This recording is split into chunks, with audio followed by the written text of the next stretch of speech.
Hey, this is Rodney Mack, and you're listening to 3 Count Wrestling.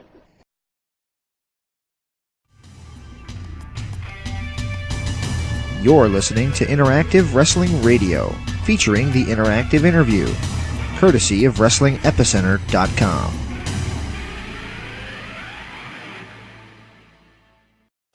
Welcome to the Wrestling Epicenter here on the Blaze 1260 AM. What a week it's been in the world of wrestling. Let me introduce myself. First, I'm James Walsh, joined as always by Brendan Brooks. Como estas, guys? How's it going? And behind the glass, we have Ben Benya. Ben, how you doing? Yeah, I'm doing pretty good, I guess. Let me think. I don't know. Lots of things going on in the world today and in the world of wrestling. I'm so excited about Judgment Day, May 21st, Phoenix, Arizona. And keep it locked right here because we'll probably have your hookup for tickets right here at the Blaze 1260 AM. It's a possibility, but I'd say it's a good possibility. One can only hope because, you know, I've always wanted to go to America West. We certainly hope so. America West Arena. I always found it funny when the WWE would play an arena called the AWA. Catch the WWE at the AWA. I don't know. I thought that was funny. Anyway. There's a sense of irony in it. That's why. Yes, there's a sense of irony in it. Coming up soon, we're going to have Rodney Mack. We're finally going to air that interview after, 2 months? Yeah, just about 2 months of collecting dust. Rodney Mack is going to be aired tonight, as well as the Fallen Angel, Christopher Daniels, and hopefully we're going to be joined by the Queen of Extreme, Francine, momentarily. She's probably still doing her taxes right now. Yeah, the Queen of Extreme is out doing her taxes today.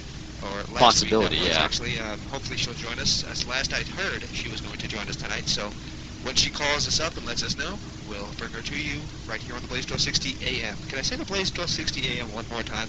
Yeah, you're supposed to plug the Blaze 1260 AM. Woohoo! You're supposed to plug the station at all times. Arizona State's pride in the desert. Is that whoop, whoop, whoop. No, it's not our slogan. It's ASU's original alternative, but... To be honest with you, I like his slogan better. Yeah, it's kind of cool.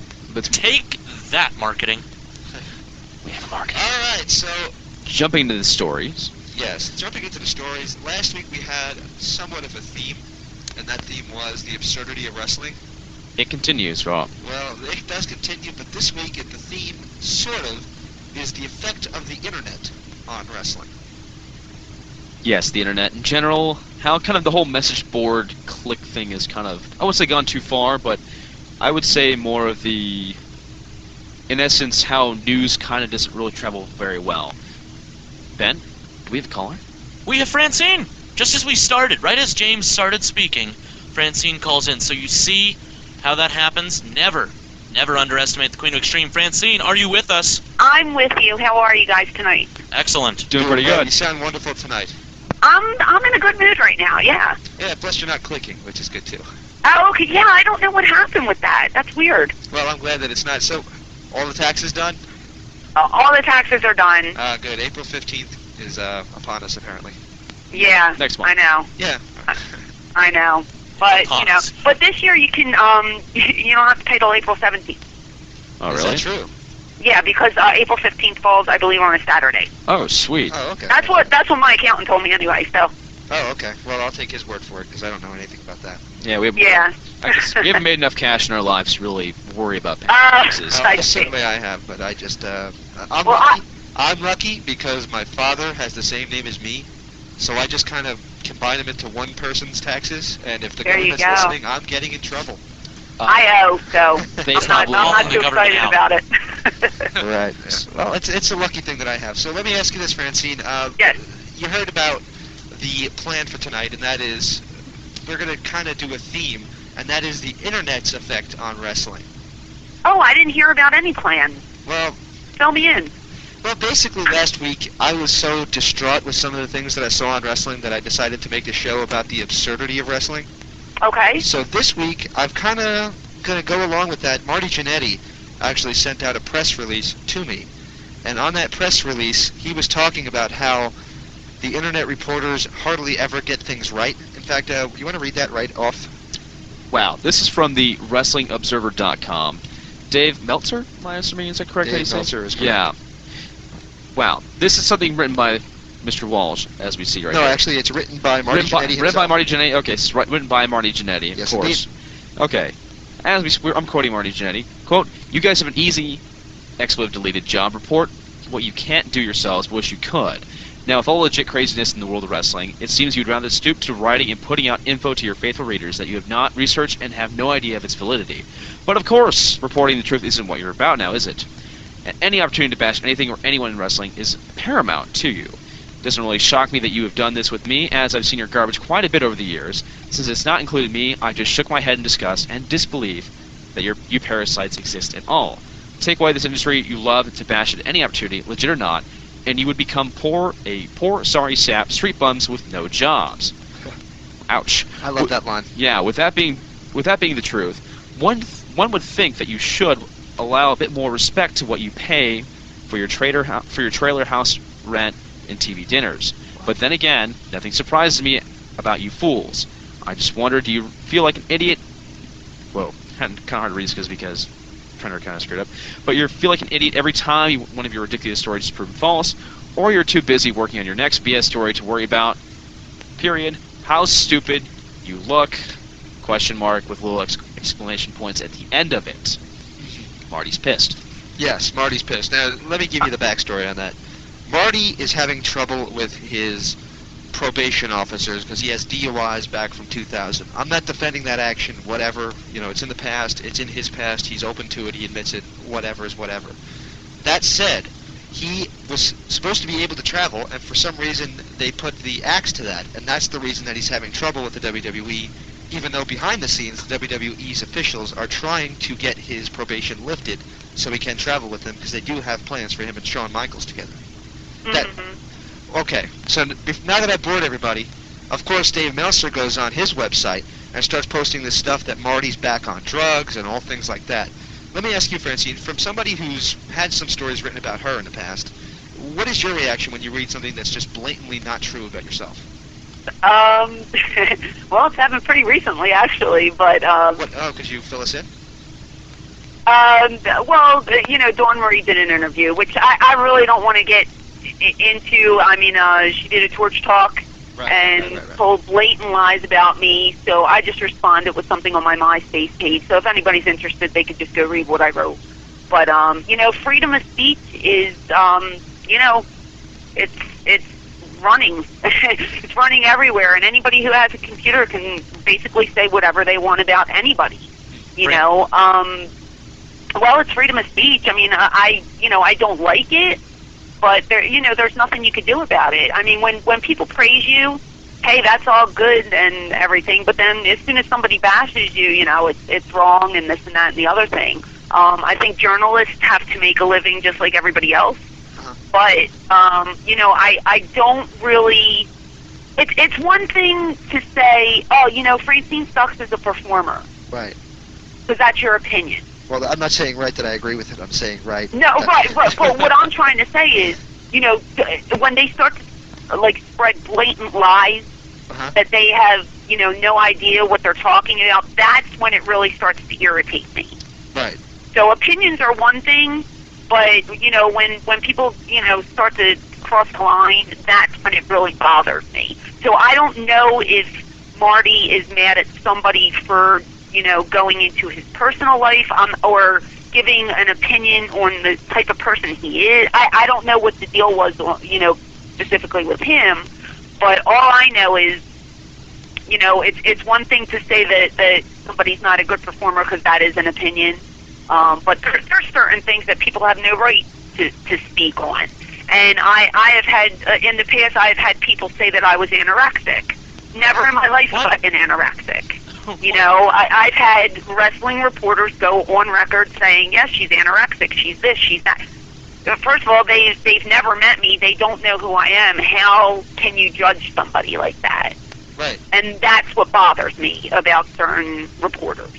So, you know, I've never been anorexic a day in my life. I mean, I would eat pizza every day if I could.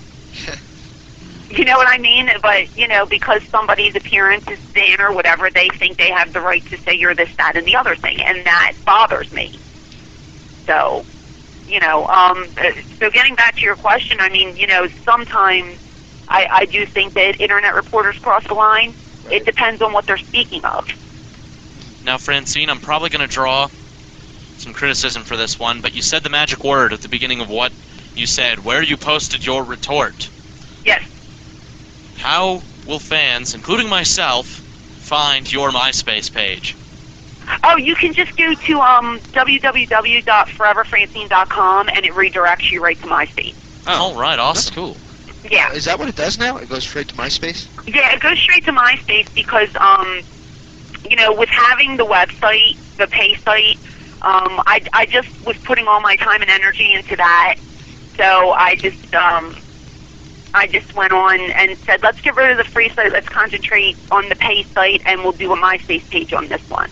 So that's what we did. I gotta tell you, I just got on MySpace last week, and the main reason that I got into it was because I saw a lot of my bands were on there. One band that I'm going to see tomorrow night, Beautiful Creatures. Go see them Tilt to Kill tomorrow night, please. Anyway, getting back to my point, I just joined it, and I was surprised to see how many people have accounts on MySpace. As a matter of fact, a lot of the wrestlers that are even in WWE, I guess WWE's not smart to it because they have their own MySpace accounts. Gregory Helms. Mm-hmm. Yes, and he updated. Oh, there's a lot of them. Yeah. There's a lot of people who have MySpace. I actually have a few emails from wrestlers over MySpace. One of the, how should I put this? One of the dicks, if I can say that, sent me, that's one of the... Formerly known as the Tolans. Yeah, formerly known there as you the go. Tolans actually sent me something over his MySpace. He wants to come on and do an interview, so hopefully we can get him. Oh, good. But I just love MySpace. I thought it was actually pretty cool because I've been on the Facebook before, but this is actually cool because it actually has people that you actually want to talk to instead of just a bunch of college geeks. Mm-hmm. Or the general student population. I prefer the term college geeks.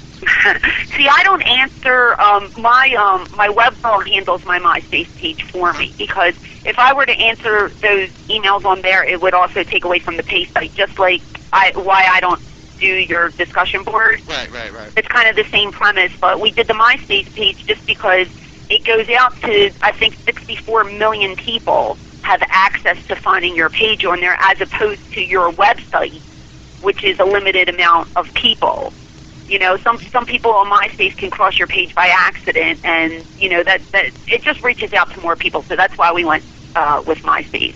But I did send what I printed up. We did send it to the Torch. Now whether they put it up or not, that's up to them. But we decided just to put it up on the MySpace page and on the pay site.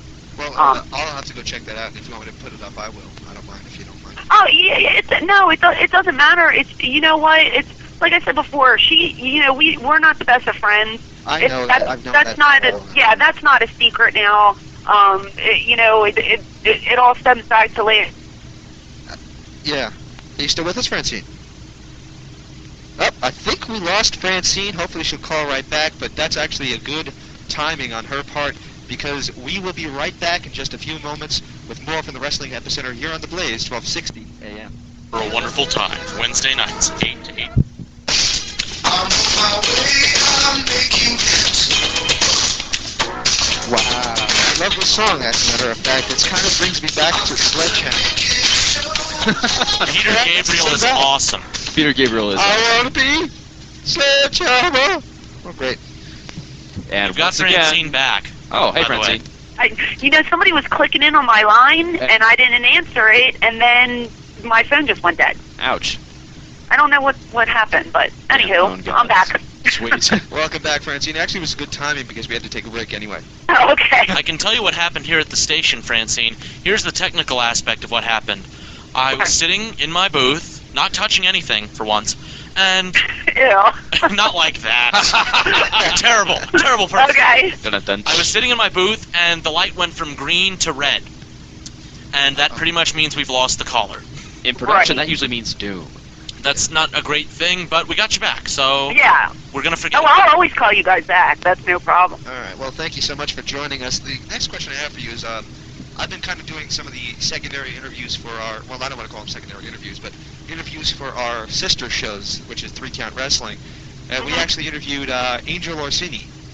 I just spoke to her today. Just spoke to her today. Yeah, she Just spoke to her today. she was putting you over pretty hard. She was pretty much saying that you're pretty much her, I don't want to say matriarch of indie wrestling, but she calls you up to ask you for advice. Yes. And she was putting you over pretty hard. So, anything you want to say about Angel Orsini? I think she, number one, she's a sweet person. one of the sweetest people I've met. She's a great worker. She's got a great heart. She actually broke both her feet, her heels, and I she just broke her feet. What's that? He just asked, "How do you break your feet?" Well, she jumped off. She jumped off a ladder, and what happened was the ref didn't hold the ladder for her as she was jumping. She was jumping to the floor, and Sumi Siaki was on a table, and she actually missed and landed on her heels and shattered them. So she had to get surgery, and she's in a wheelchair. And her surgery went good, and she's recovering. She's recovering pretty good, but at least she's in good spirits, and she wants to get back in the ring, and she's already talking about bumping, and I'm just like, you need to just heal. Yeah. You need to heal your heels, is what I'm telling her. Yeah. Yeah, let's not even think about taking bumps, and, just rest up, and, because, and I try to tell everybody, if you come back too soon from an injury, you're just going to get re-injured again, and then you're going to be out another 6 months, and then what are you going to do? Plus, it could get worse, too.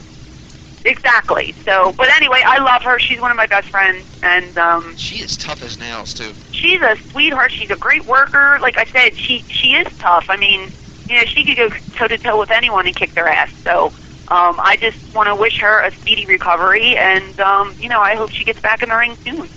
And you can hear at 3countwrestling.com. Now, I want to ask you this, continuing with the theme of the internet's role in wrestling. Obviously, there is positives to the internet, and that is, first of all, it keeps wrestling fans that are completely devoted and diehards, I guess you would call them marks, completely into the business, and they follow the web boards and everything, and they keep up with the websites.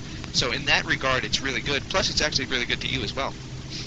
Oh, absolutely. I mean, I make a living off of my computer. You know what I mean? I'm not saying the internet is all bad. Right. It's you take the good with the bad, and part of the bad is when you get smart as, and I'm not talking about any of you, so don't think I am, but I've done some interviews where they try to pry, they try to get you to badmouth other people, they try to delve into your personal life, and that's not cool. And you should just respect the person that you're interviewing, and just if they tell you not to do something, but then I told one guy, please don't ask me about my personal life. Right. Then he waits to get me live on the air, and then he starts nitpicking and mentioning names that I did not want to mention. And I'm just like, you're supposed to respect me, I'm supposed to respect you. How are we going to do this?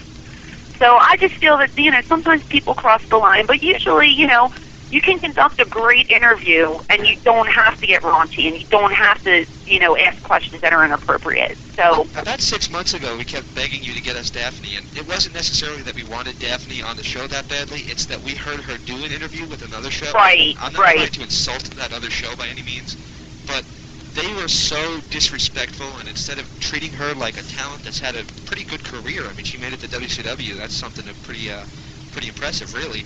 Right. Instead of doing that, they decided to ask her all about CM Punk. And I was like, yeah, and that's it's disrespectful. It's personal information. If she chose to talk about it, I'm sure she would have either brought it up or told them, hey, ask me this. Right. But I know Shannon very well, and I know for a fact that she doesn't want to, discuss anything like that. So, that's, and I'm still going to get her for your show. She went through, a little bit of she was moving, and she was out of touch a little bit with everybody, but I got her back into wrestling, and she's doing shows now, and not full time, but she's dipping her feet into the water again.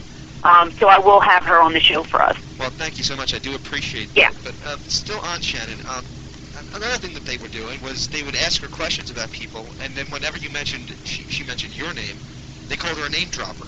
I mean, I'm not cocky by any means, but when I heard this interview, I was like, I want to have her on, not because I think, I'm the greatest thing ever, but I want to show these kids how it's done. You could do a respectful interview without being over the top? Yeah, you don't have to be Howard Stern. Right. Because there's only one Howard Stern, and that's the way exactly. It should be. Right. Right. Well, you're also, a different type of interviewer. I mean, if that's the way they want to conduct their interviews, they're going to find that not too many more people are going to want to do their show. Well, they're finding that now. That's what I'm saying. So eventually they'll be off the air. So who really cares about them?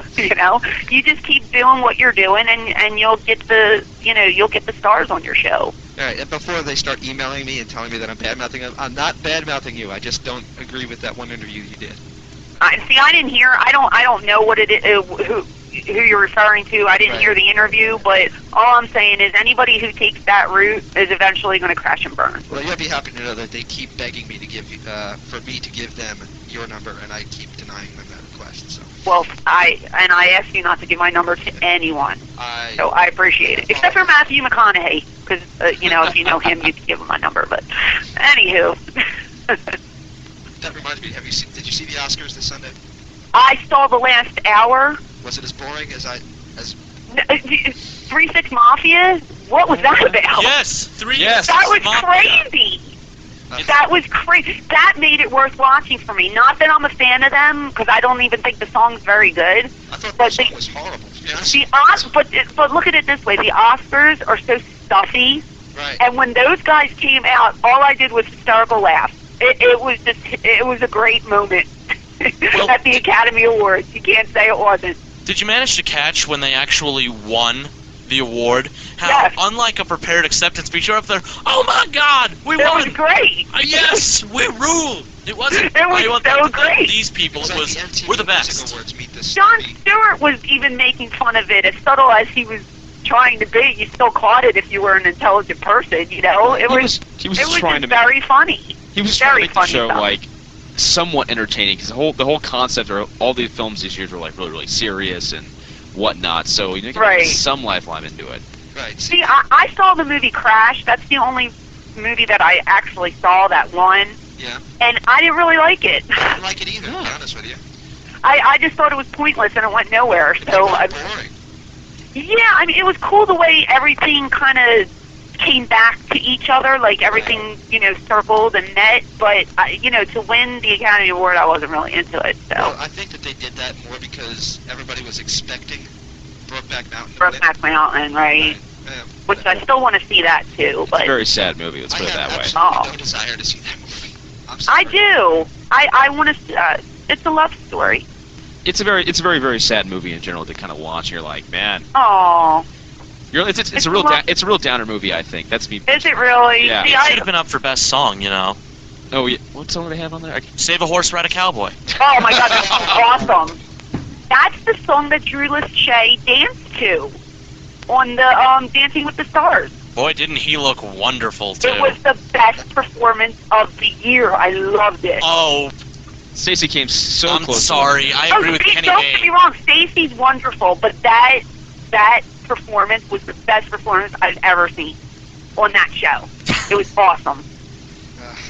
We were hoping Stacey was going to win. I'm the only person who never actually watched the show. So. Oh. I watched the last episode just because I watched the last maybe 3 or 4, but that dance routine just blew me away. I thought it was great, and the song was very catchy and funny. So, but Stacey's a beautiful girl. She did wonderful, and this didn't hurt her at all by losing. Actually, it might have helped her a lot. I think it did help her because it's big controversy that Jerry Rice couldn't dance, and the fan votes are what saved him.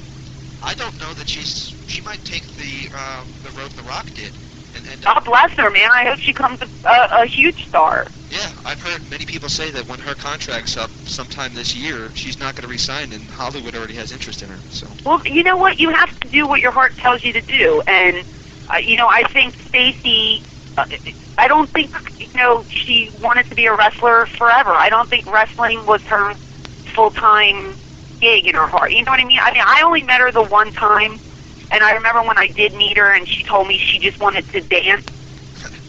And it was just after she won the WCW Nitro Girl thing. Right. So she wasn't really aware of what managers did and stuff, and she says she's not keen on bumping and this and that, and, it's not for everybody. So she got her taste of it, she got her feet wet, she became huge.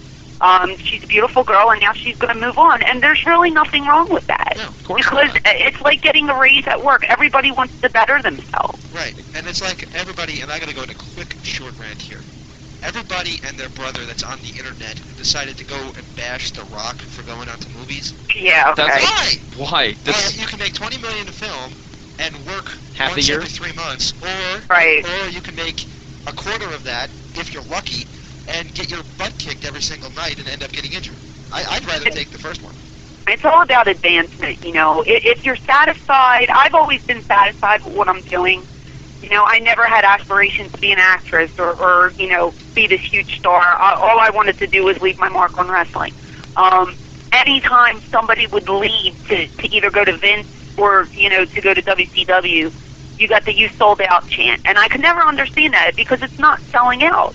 It's moving to another location where you're going to get more money and be, you know, it's a bigger audience. And you can't crucify somebody for wanting to do that. People have families, you know, and you have to think of what's best for your career. Right. So what's good for me might not be the same, you know, for you. So nobody has the right to bash anybody. So you never agreed with the fans at the ECW arena when they started chanting "you sold out"? Absolutely not. Because it's all about bettering yourself. And not for nothing, if you're working for Paul Heyman and Vince McMahon calls you and says, "I'm going to give you $2 million a year," you know, you either are really loyal and say, "No, I'm not going to go," or you sit there and say, $2 million is a lot of money, I'm out of here. Right.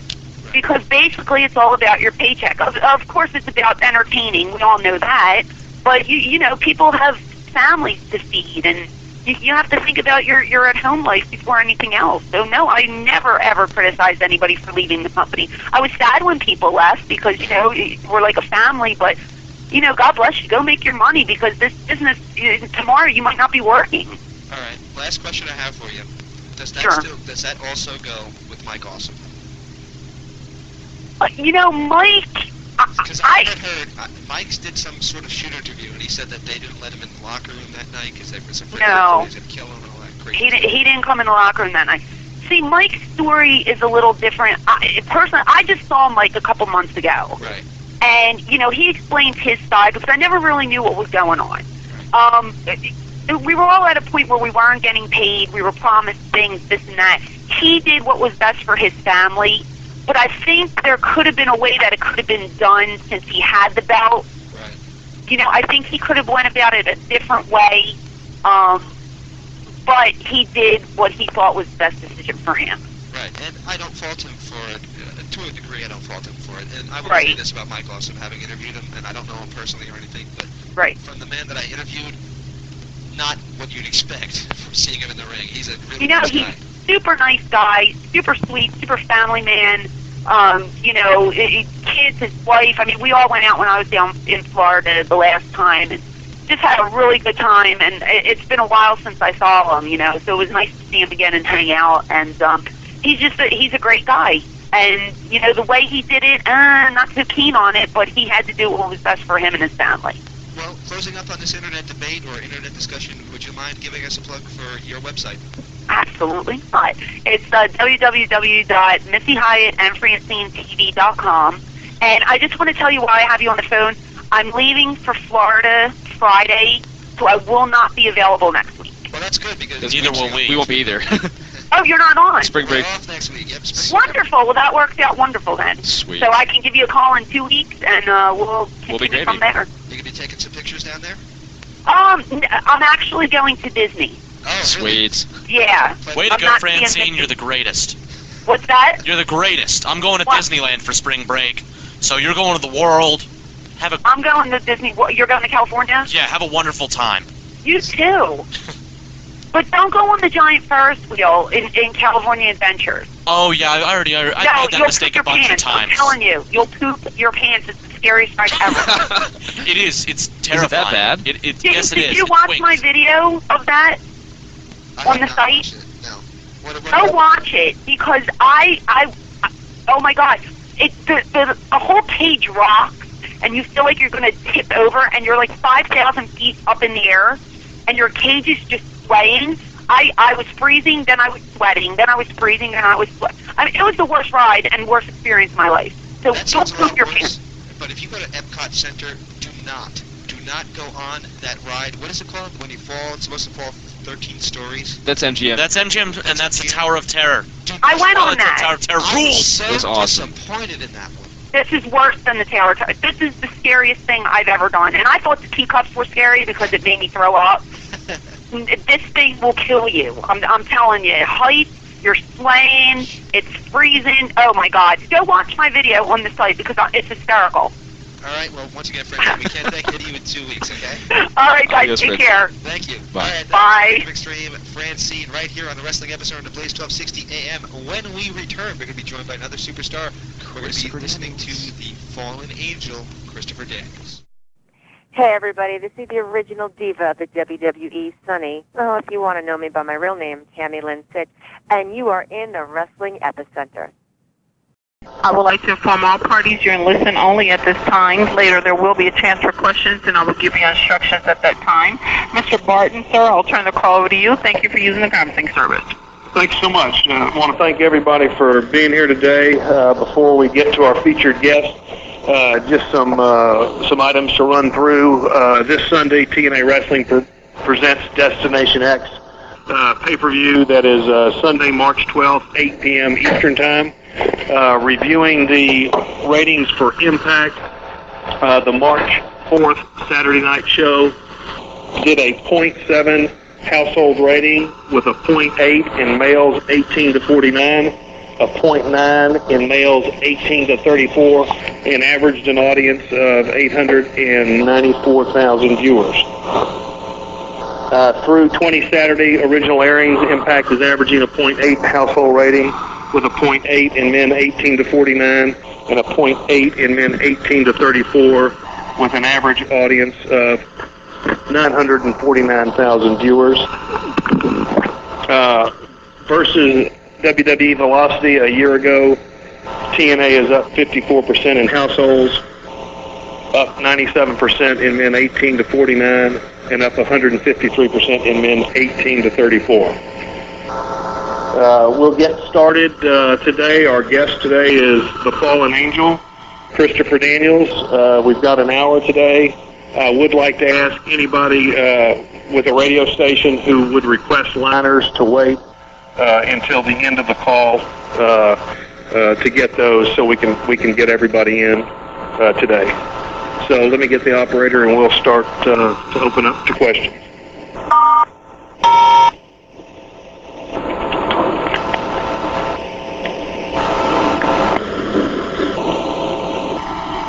We ask at this time if anyone has questions from the phone line, if you please press star 1 at this time. Please press star 1 if you do have a question at this time, please. One moment.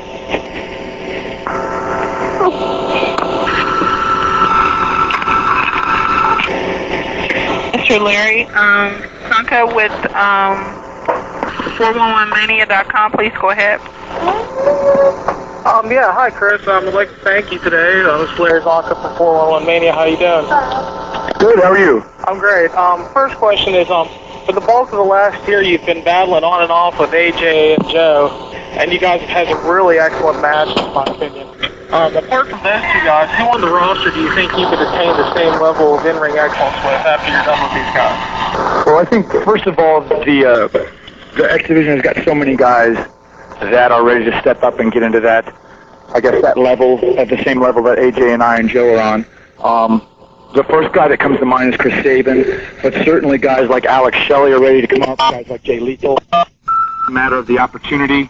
When they get an opportunity, I think they're going to show people that they're ready to be at that level. So those are the first three names.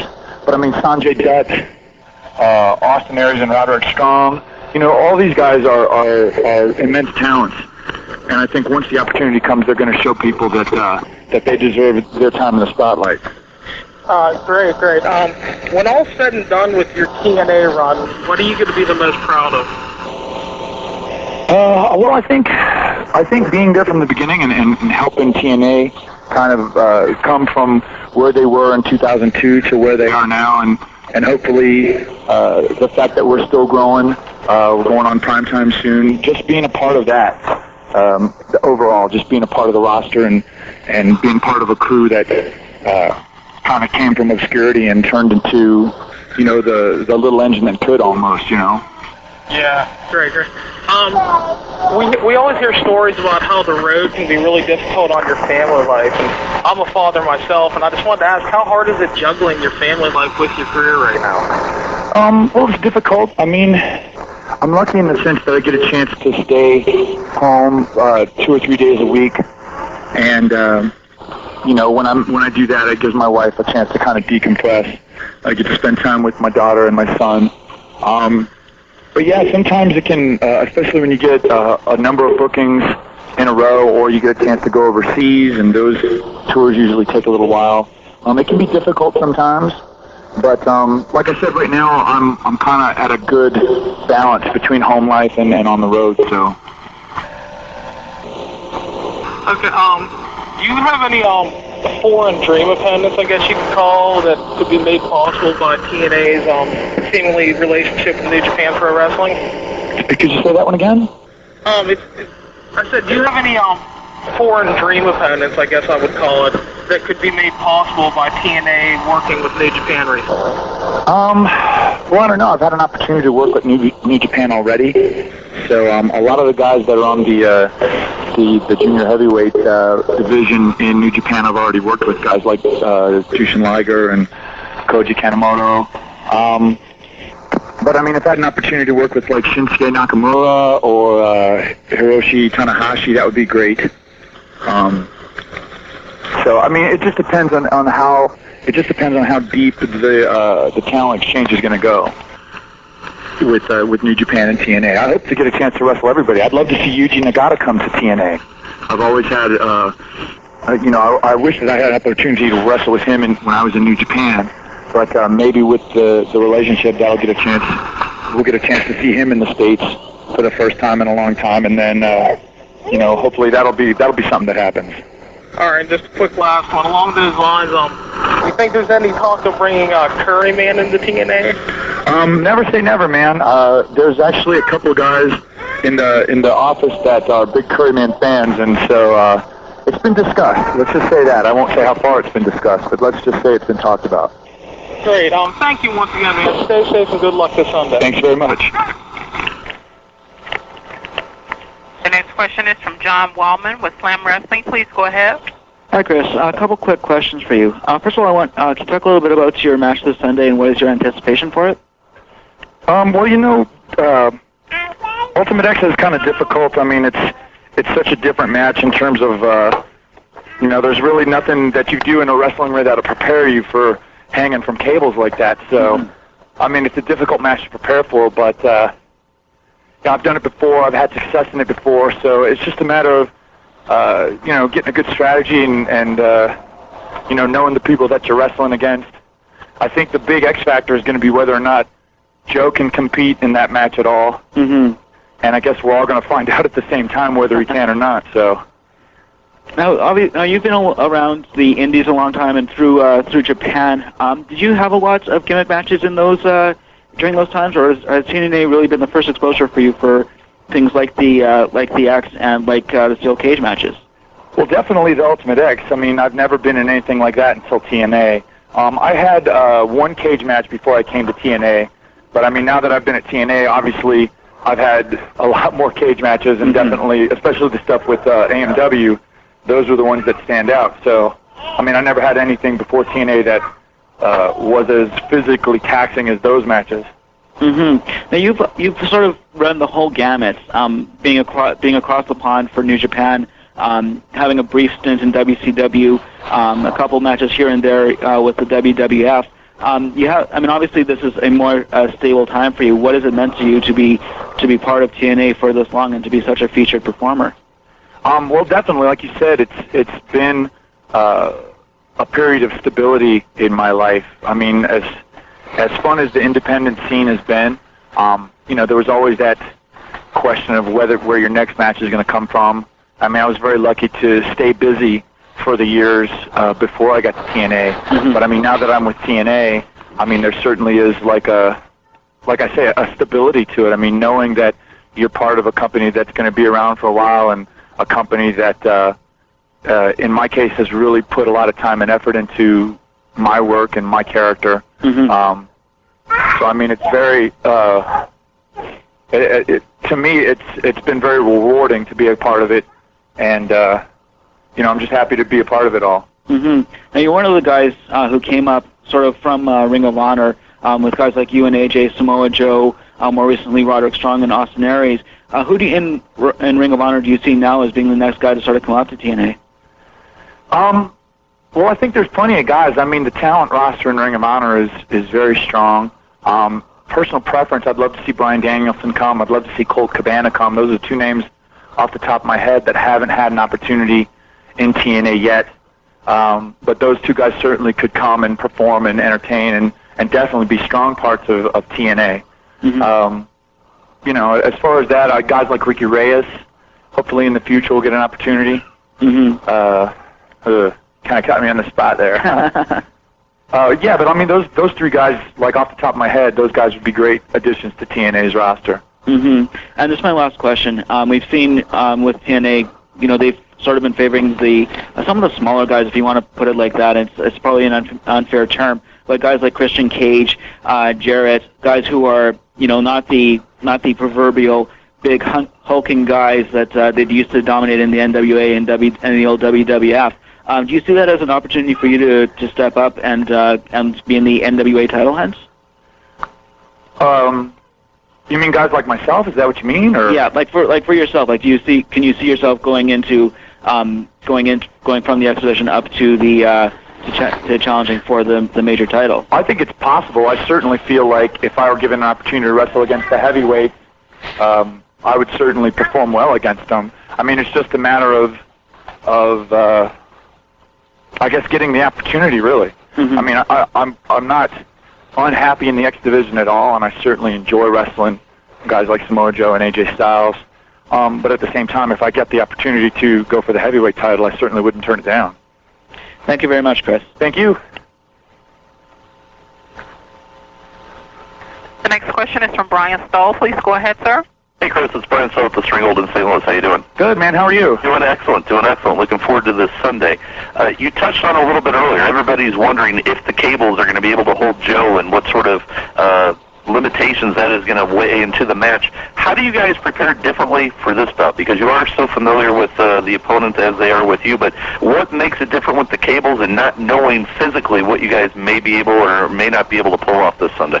Well, I mean, like I've said before countless times that the Ultimate X match, it just lends just a level of stunt work to your wrestling. I mean, there's nothing I've ever done in 13 years that ever prepared me for something where I'd be hanging from cables, 15 feet above the ring. So, I mean, I don't think it's a matter of whether the cables can hold Joe. I mean, obviously, we've had 2 or 3 guys on the cables at once, and certainly Joe doesn't weigh more than any 2 guys on the talent roster. But, the trick is, and I mean, and this goes to just like the human physiology.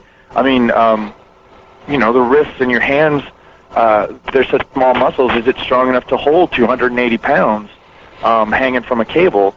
One of the reasons that bodybuilders don't do pull-ups that often is because it's such weight versus such a small muscle in your body.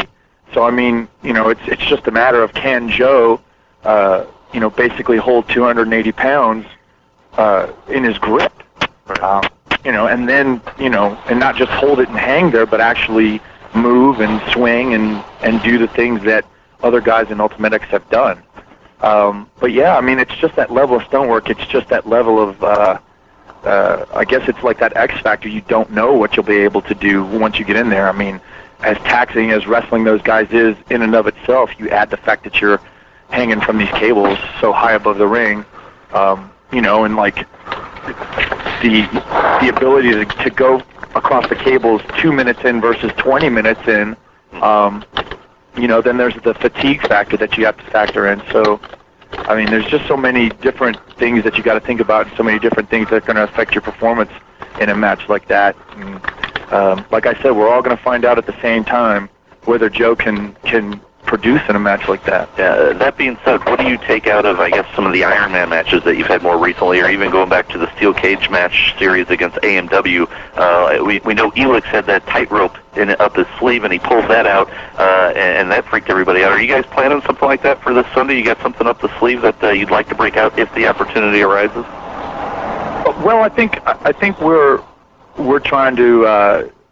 Let me just say that we're thinking of some stuff. I'm not going to tip my hand or get everybody's expectations crazy or tell them that someone's going to fly and land on the floor or anything like that. But I'll just tell you that we're going to go out there and put on a good match and show people that the three of us definitely deserve the spot that we've got, and and that TNA certainly is right to put us in the spotlight like they are. Yeah, because this really is an opportunity. I mean, we've seen different styles of matches from you guys each time. I mean, the last time it seemed like it was more concentrated mat effort and a little more, I guess, storyline was built into that one because of you and AJ. But this one, again, a whole different opportunity to do something entirely different. Yeah, definitely. I mean, that's kind of the main thing when you get into a program where you're working the same guys over and over. You definitely have to kind of go into the bag of tricks and tell different stories each time. So we're going to go out there and pull another one out of our hat.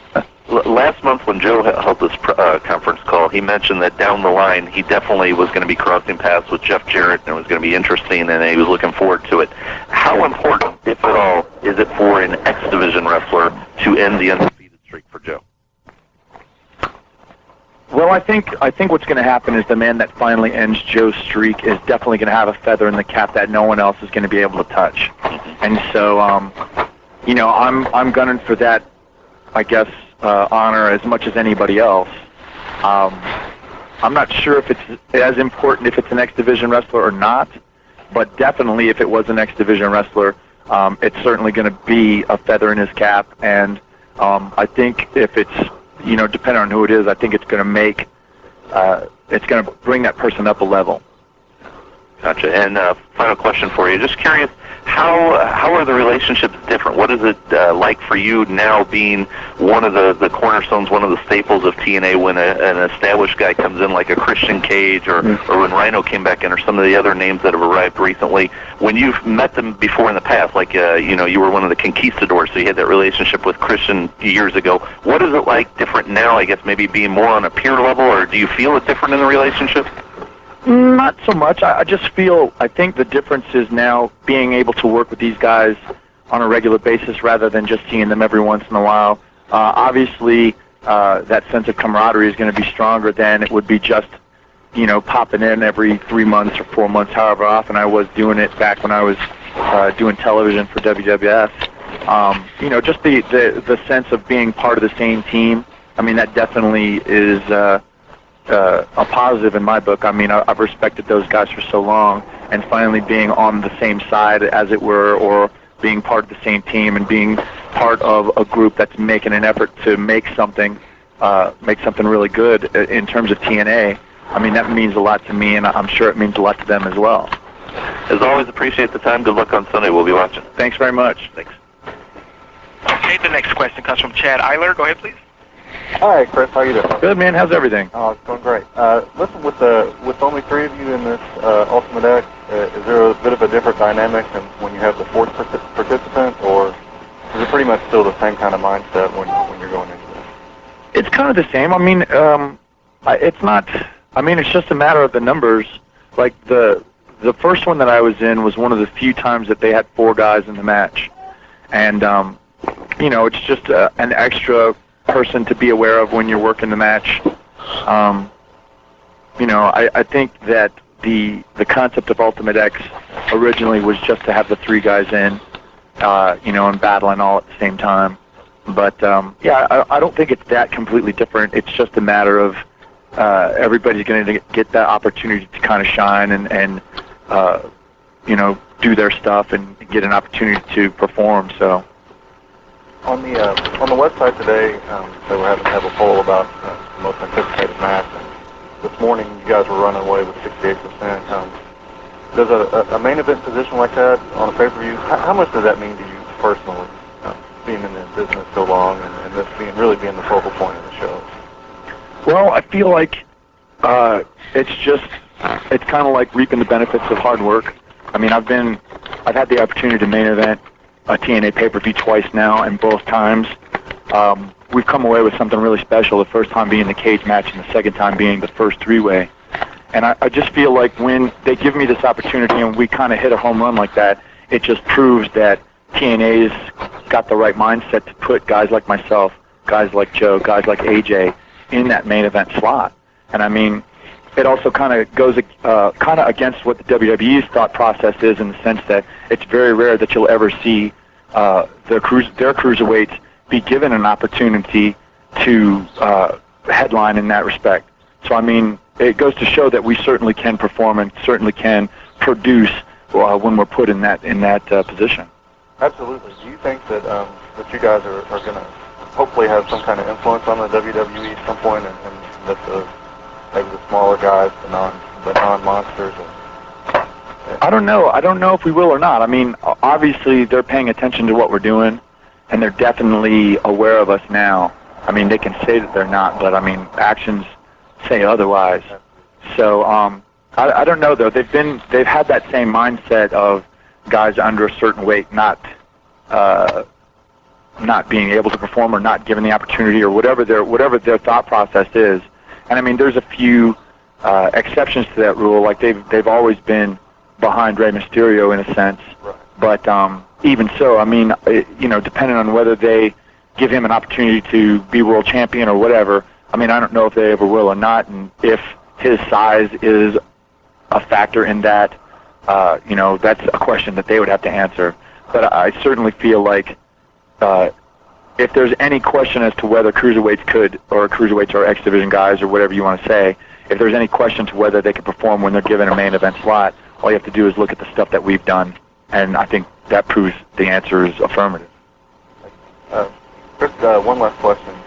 With the switch to primetime on Thursdays, you guys' ring quality, match quality has been through the roof. I don't think that you guys can improve on that anymore without, killing each other. What's gonna take that next step to get some of these WWE fans, some of the other Capsule fans to really start taking notice? Well, I think it's the opportunity to be able to see us. The slow movement that we've had from the Wednesday pay-per-views to the show on FSN to the show now on Spike, and now not just the show but having it in a primetime slot.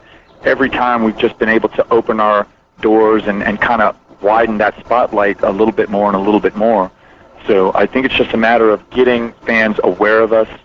And, once, in my opinion, once a fan watches TNA, I feel like they know that they're watching quality wrestling and they're stuck and they're hooked. And whether they come to watch us because they hear guys like Christian Cage and the Team 3D and Rhino, whether they hear they're there now or whether it's, we hear about this X Division, whatever's bringing them to the table, that's fine, because in the end, what's keeping them there is all of our effort. And so, in my eyes, I think it's just a matter of getting people aware, and I think the first couple of months that we're in prime time are going to tell the tale. And, hopefully it's going to be constant upward progress. That's what I'm looking for. All right, Chris. Well, good luck on Sunday. Thank you very much. Next question comes from Scott Fishman from the Miami Herald. Go ahead, please. Hey, Chris. How's it going? Good, man. How are you? Pretty good. I consider you mentioned your past encounters with Samoa Joe and AJ Styles. I just want to know if there was any added pressure going into this Sunday. Well, whenever you're put in a position to be a main event or to be in a program that's this prolonged and gets this much exposure, certainly there's pressure to perform, there's pressure to succeed. But I mean, it's something that after 13 years I'm kind of used to, and like I said, the past opportunities I've been given, I feel like I've succeeded, and I've proven that when given the opportunity to run with the ball, I'm going to do well. And I know AJ feels the same way, and I know Joe feels the same way. So I don't think there's that much pressure in that sense, but certainly there's pressure to succeed. But it's something that we've handled in the past and will definitely handle again Sunday. All right. First, you've been there in TNA since its inception. I just wanted to know if there's anything that you think is being done, one thing that's been done right, and then one thing that's also could be improved on or been done different to make things even better than they are. Well, I think the one thing that's being done right, obviously, is giving everybody an opportunity. You know what I mean? They're not just focusing on heavyweights versus tag teams versus X Division. I mean, everybody's gotten that opportunity to get out there and shine. So I mean, we've basically been giving something for everybody in every show that we've given out. If there was something different, I'm not going to say that it's being done wrong, but if something different could be done, I would think it would be kind of mixing the divisions a little bit. Like, I would like to see a lot more heavyweights versus X Division wrestlers, but that's more of a personal request on my part. I mean, I'd like to get an opportunity to wrestle guys like Christian Cage and Monty Brown and Rhino and Abyss. These are all matches that haven't had a chance to happen in TNA yet. How many people would like to see Abyss versus Joe? Or, I think that the only person that's had that opportunity so far has been AJ. But, I mean, I think that there are matches that the fans would like to see, if I had an opportunity against those guys, if Joe, if Chris Sabin, so, I mean, those are matches in the future that I think could happen and definitely have a lot of intrigue behind them. I think it would definitely get the fans interested in seeing how X Division wrestlers and heavyweight wrestlers would wrestle and what kind of chemistry they would have. Okay. Considering the constant risks of the X Division and matches like this, is there a point where you say, wait a minute, this is too much or it's going too far? Well, sure. I think there's always that mentality of trying to top what you've done in the past, but at the same time, as far as me personally, I always feel like I'm looking in terms of the long term. I'm always aware that there's going to be a match the next day, or there's going to be a match after the one I'm wrestling. So I'm constantly aware of a line that I don't want to cross as far and doing this for a living. You've got to have a firm sense of the long term and the big picture. And so, I'm always aware of the future rather than trying to blow it all in one blaze of glory. You know what I mean? All right. Yep. Just one last question. You've been so involved with the independent circuit over the past few years. You sort of made a career out of it. I just wanted to know if you think that the perception of the independent circuit has changed as far as a place to make money and gain notoriety as an option besides going to, the big leagues, the WWE. It's kind of hard to tell. I mean, as far as my personal instance is, I've been very lucky to have made a living on the independents, basically from 1999 up until the inception of TNA, when TNA kind of became like my full-time priority. But I don't know, it's not the same way for everybody. I mean, there are a lot of wrestlers that I know that, that are just doing independents that aren't necessarily as stable in their incomes as I am. So, I mean, it's not like a sure thing, working on the independents. I mean, like I had said earlier to somebody that, the stability of the independents is not very stable. And, you never knew when your next booking was going to come. And like I said, I was very lucky to stay busy, but not everybody is that lucky. So I don't know that the independents necessarily is a sure thing, or, you know what I'm saying? It's not necessarily that definite of a future for everybody. So. All right, thanks, Joe. I appreciate it. Thanks, Chris. Okay. Appreciate it. Next question comes from Patrick Kelly from WrestlingCenter.com. Go ahead, please. Hello, Chris. How you doing today? Good, man. How are you? I'm doing great. I have a few questions for you. First of all, given the amount of time that you've been in the business and that you've been in TNA, do any of the younger talent see you as kind of a mentor? Well, I don't know about a mentor per se. I think a lot of guys respect my opinion, and I'm very fortunate in that respect to have their respect. And so, like, I feel like they feel if I were to come to them with some sort of advice, they would definitely take it into account and definitely listen to it. But yeah, I feel like, like I said, I have their respect, and that's something that's very important to me. So. All right, excellent. All righty. Now, we've seen you and AJ Styles team up on Impact recently, and you had a tremendous match on the New Year's show with America's Most Wanted. Is there any chance of seeing you two take the tag team division by storm and maybe even win the tag team gold? Well, it's possible, but right now, with our focus, both of us are so focused on the same goal, which is the X Division title. I can't say that in the future we wouldn't tag together on a permanent basis, but right now I don't see it happening just because we kind of both want the same things. So. Okay, alrighty. Getting to this Sunday with the Ultimate X match, the last two times TNA did an Ultimate X match, they had problems keeping the red X up on the cables. Will there be more precautions taken with keeping the title up there? I don't think there's ever been a problem other than the very first one with holding the title up there. I think the method of holding the title on the X has been a lot more secure than the red X in the past. So I don't know if there's necessarily anything more that they're going to do rather than do what they've done in the past for the belt. I think the next time that they do the Ultimate X with the Red X, they'll definitely be more aware of the possibility of it falling down. But it hasn't happened since the first time that the belt has fallen, so I don't think it's going to be any different this time. All right, excellent. Okay, I have a question about Lockdown, which is in April. Do you know if that pay-per-view is going to be all steel cage again? I think that's the plan at this point, but don't quote me on it for sure. I mean, it sounds like that's the concept they're going to go with again. I think that TNA was pleasantly surprised at how the last one was received, so I think they're going to go with it again this year. Okay, do you have any idea who you'll be facing at that huge event? Well, if it was up to me, I'd be defending the title against somebody, but I guess that'll all depend on what happens Sunday.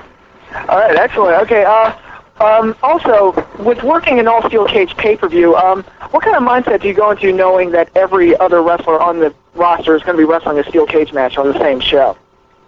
Well, it's just a matter of, I guess it's the same thing as any other time. You're just trying to go out there and be different and, try and have a unique approach to the match that you're wrestling.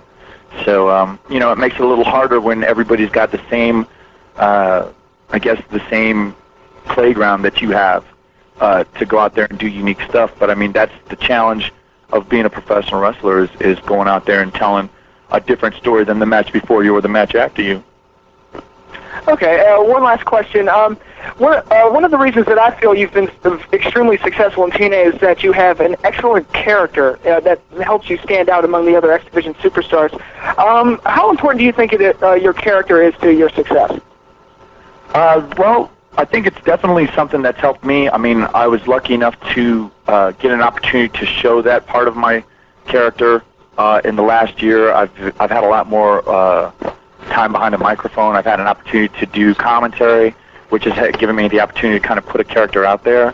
I think that's one of the most important things. I mean, if all I got to do was if all I had the chance to do on TNA was just wrestle, and the only time you saw me was in the ring, certainly you'd see some of me, but not all of me. You know what I mean? Not all of my character. Mm-hmm. And so I think the guys that are showing the most, as far as like being well-rounded, are the guys that have the opportunity to get a microphone in their hand and put across their feelings.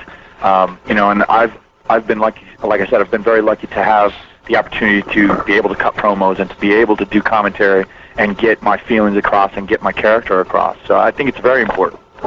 All right, thank you for your time. I look forward to seeing you this Sunday. All right, thank you. All right, thank you. Okay, you ready for the next question?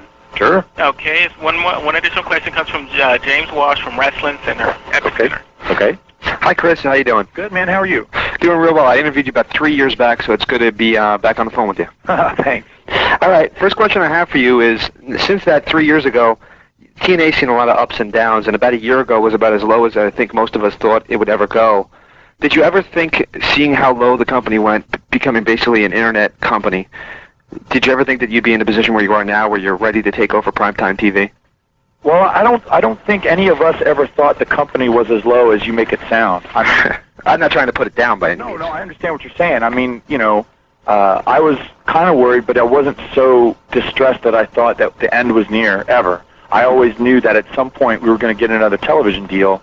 I just, I thought it would happen sooner than it did, but we were lucky to hold out and get the thing with Spike. But I don't think any of us ever had the idea that the end was near. So, I mean, I think we were all we were much more positive in that sense. Like, we knew that something was coming soon. Right. So yeah, it was never an idea of, I don't think any of us ever looked at it as like the lowest point of TNA's existence at all. Well, that's good. That's good. The success of your DVD, Heaven Sent, Hellbound, has been pretty phenomenal. You guys have been doing really well, really good numbers. You actually were on the Billboard charts for the sports not long ago. Were you surprised at how well that's being received? A little bit. I mean, I wasn't sure how well it would do, just, being the first DVD of mine out there. Mm-hmm. But I've been very lucky that TNA has been very vocal about it, and they've put commercials about it on the television show, and I've just been lucky that I've been a featured performer for them. So the fans of TNA have been very aware of it and have gone out and supported it and bought the DVD. So I'm very happy and very pleased with the way that it's turned out. One of the hot topics that we've had on our weekly radio show is the discussion of possible predetermined, or I know it's all predetermined, but I mean scripted matches behind the scenes compared to matches that are called in the ring. As a veteran yourself, what is your perspective on the differences between the two? Well, I mean, I think that every match that is out there is a mixture of both. I mean, there are some matches that get planned out from the front to the back, and then there are some matches that are very free-flowing and very, very much impromptu. And I mean, it's just a matter of a case by case by the wrestler. I mean, some guys are more comfortable going out there and feeling it in front of the crowd, and some guys are more comfortable having a set plan in their mind. I'm kind of in the middle of that. I mean, I'm not more one than the other on either side. I certainly, I certainly like having not a plan in mind, but at least an idea of what I want to do. Right. At the same time, I think it's definitely an asset for a wrestler to go out there and be able to adapt and adjust to the crowd and hear what they're saying and kind of give them, what's right at a certain point. So I'm kind of like in the middle of that. I'm not like on one side or the other. I'm kind of riding the fence on that one. So kind of a more fun question. A couple weeks ago, I was watching Comedy Central and I saw Distraction. Yep. And you made an appearance on there as the Curry Man. Right. When exactly was that filmed? That was filmed, I want to say like October of last year. It's been a while. I mean, they've been filming that season of that show for a while.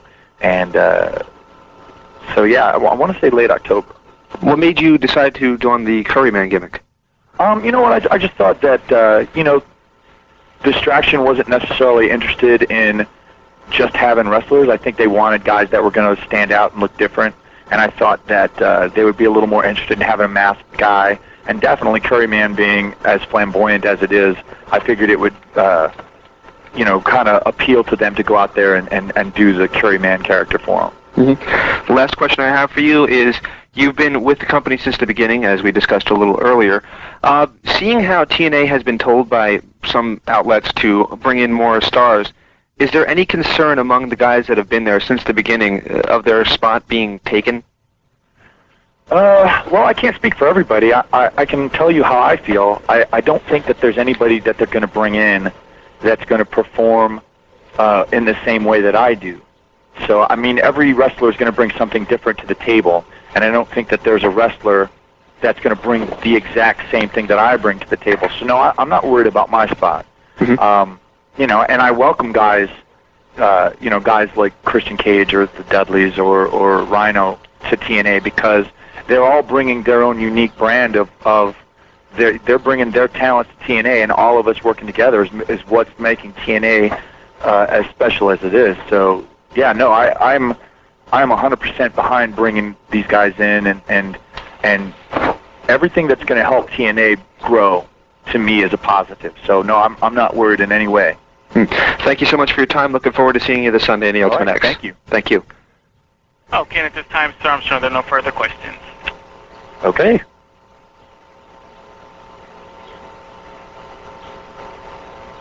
So do I hang up? Hello? Hello? Is everybody still here? Let's see. Actually, I do have a question just popped in from Brian Stoll. Go ahead, please. Hey, Chris, just a follow-up question. Nobody brought this up, but I'm just curious your thoughts on the return of not Sting, but Steve Borden to the pay-per-view, and where do you envision this storyline going? You know what? I honestly, the whole return of Steve Borden or Steve Borden coming to the pay-per-view was something completely out of left field for me. I had no idea that it was going to happen, so your guess is as good as mine, man. I'm not sure how this is going to play out, but I'll definitely be watching. Gotcha. Any other match on the pay-per-view? I know obviously your focus is going to be on your match, but before or afterwards, is there any match that you're going to try and at least catch a little bit of? Well, I'm definitely going to try and look at the international showcase match, the four-way. I want to see the talent that TNA brings in from the other countries. I'm very interested to see who is going to represent Japan in that bout. And yeah, so I mean that's probably the one that the first pops into my head. So yeah, I definitely am going to watch that one. And I guess just one last question as well. You suffered a near broken neck years ago in that match with Mike Modest in the WCW bout. Right. And based on the more recent storyline with AJ throwing in the towel to rescue you from Samoa Joe, have you ever seen a match where it's had to been stopped, where somebody's thrown in the towel, or can you envision any sort of match where you would actually want a competitor to throw in the towel for you? Wow. Well, I think it's kind of hard to say. I mean, we're really not... I can't imagine myself in a position where I'd ever want the towel being thrown in. I mean, obviously, if I was so injured that I couldn't continue, I would hope that I would have the presence of mind to say so, or at least protect myself as best as I could. You know, and no one ever envisions a scenario where they're injured to that point. So, I mean, it's kind of hard to say. I mean, I'm sure that there are instances where I would be so hurt that I would want to end the match right there for the sake of my health or my long-term career. But, you know, at the same time, I always want to give 100% in my matches, and I never want to stop before I've, you know, given my all, so to speak. So, yeah, it's hard to say, man. It's really hard to say. Yeah, I was just intrigued because Joe talked about how he basically was taunting AJ to get him to throw in the towel for you, and you were pretty much unconscious at the time. But yet, you know, we've seen in the past where you did. You basically suffered a broken neck, and you still gutted it out to get to a finish. Right. So just a little intrigued about that. But again, thanks for the time, and we'll be tuning in Sunday. Okay, thanks, man. Okay, sir, and I'm showing there are no further questions at this time. Okay. Am I the only one in the room right now? No, it's yourself, Matthew, and Ross. Ross. Thank you, Krista. What now? Hang up, or what do we do? We're all set. Thank you very much. Thanks. Okay, guys. Thanks very much. I appreciate it. Thanks a lot. You guys have a great day, okay? All right. Bye. Thank you. Bye. Hi, this is Frank Stallone, and you're at Epicenter. Curryman. He's Curryman. He's Curryman. Forever in Japan, Curryman. Yes, he is. On Distraction, which I wanted to bring up, on Distraction on Comedy Central, he actually dressed as the Curryman and was slamming around some contestants. Him, Samoa Joe, and they would keep calling Samoan Joe and Kazarian. Yes, well, that's because they know the characters so well over there. Over there. Obviously big wrestling fans. Oh, obviously, yes, indeed.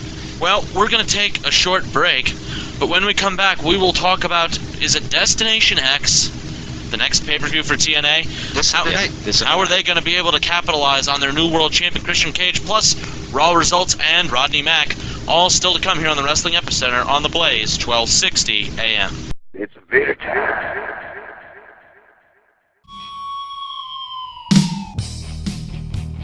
It was Vader time in 2009 when the Wrestling Epicenter welcomed Big Van Vader to our show. Yeah, he did. He picked the ear up off the ring and carried it to the back where I believe Chuck was fully with it. Something else to do, but they never reattached it. That he has that long hair, so you don't really see it, but they never reattached the ear, so it looks pretty ugly.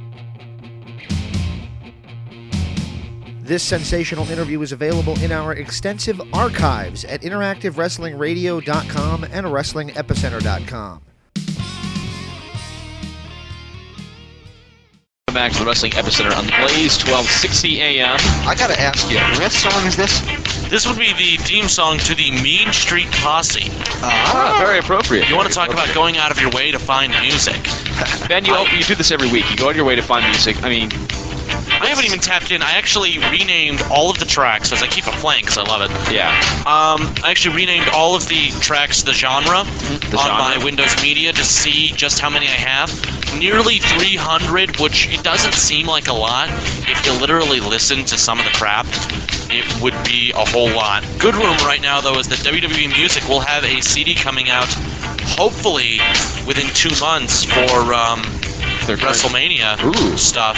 The only problem is, once again, we won't get Randy Orton's theme song because he changed it. So if you want to find it, find an album or a site that carries Mercy Drive. Name of the band, Mercy Drive. Name of the song is Burn in My Light. It's actually not a bad song. It's really good for Randy Orton, but unfortunately they couldn't get the rights to it. And that was twice. They tried to put it on the last one, and they couldn't get the rights to it, so... That said, I have to criticize Mercy Drive real quickly. Go for it. Go ahead. Maven's theme song sucked. That was, actually I was expecting like a 20-minute long rant, but that's it. That's very, very economical of you to do that. Yes, well, Maven's theme song was probably the worst theme song I've ever heard. I hated it. Here's what Randy Orton needs to do. He needs to go back about 6 years and go to the WWE Aggression album. The funniest concept album I've ever heard in my entire life. It will be in here next week. Is that when everybody sang a song? No. That was when That's originals. When they took like the theme music and they got like the rappers like Run DMC, Snoop Dogg. I think Exhibit was on there. Yes, he was. And maybe Redman was on there too as well. Yeah, I hate it. Yep. I heard that. That's when Booker T changed his theme song, which pissed me off because Booker T will forever be known as the Harlem Heat Flames. That was WWE Originals was when Booker T changed his theme song. Aggression came out in 2000. Yeah, it was kind of like before the big purchase happened. Although to be fair, I think it had the greatest version of the Big Show's theme ever. Used to use it for the show before this, the Cronkite Chronicles, because I loved it. Wasn't it a little like heavier? Yes, it was, and it was a little more into the whole Western ragtime theme.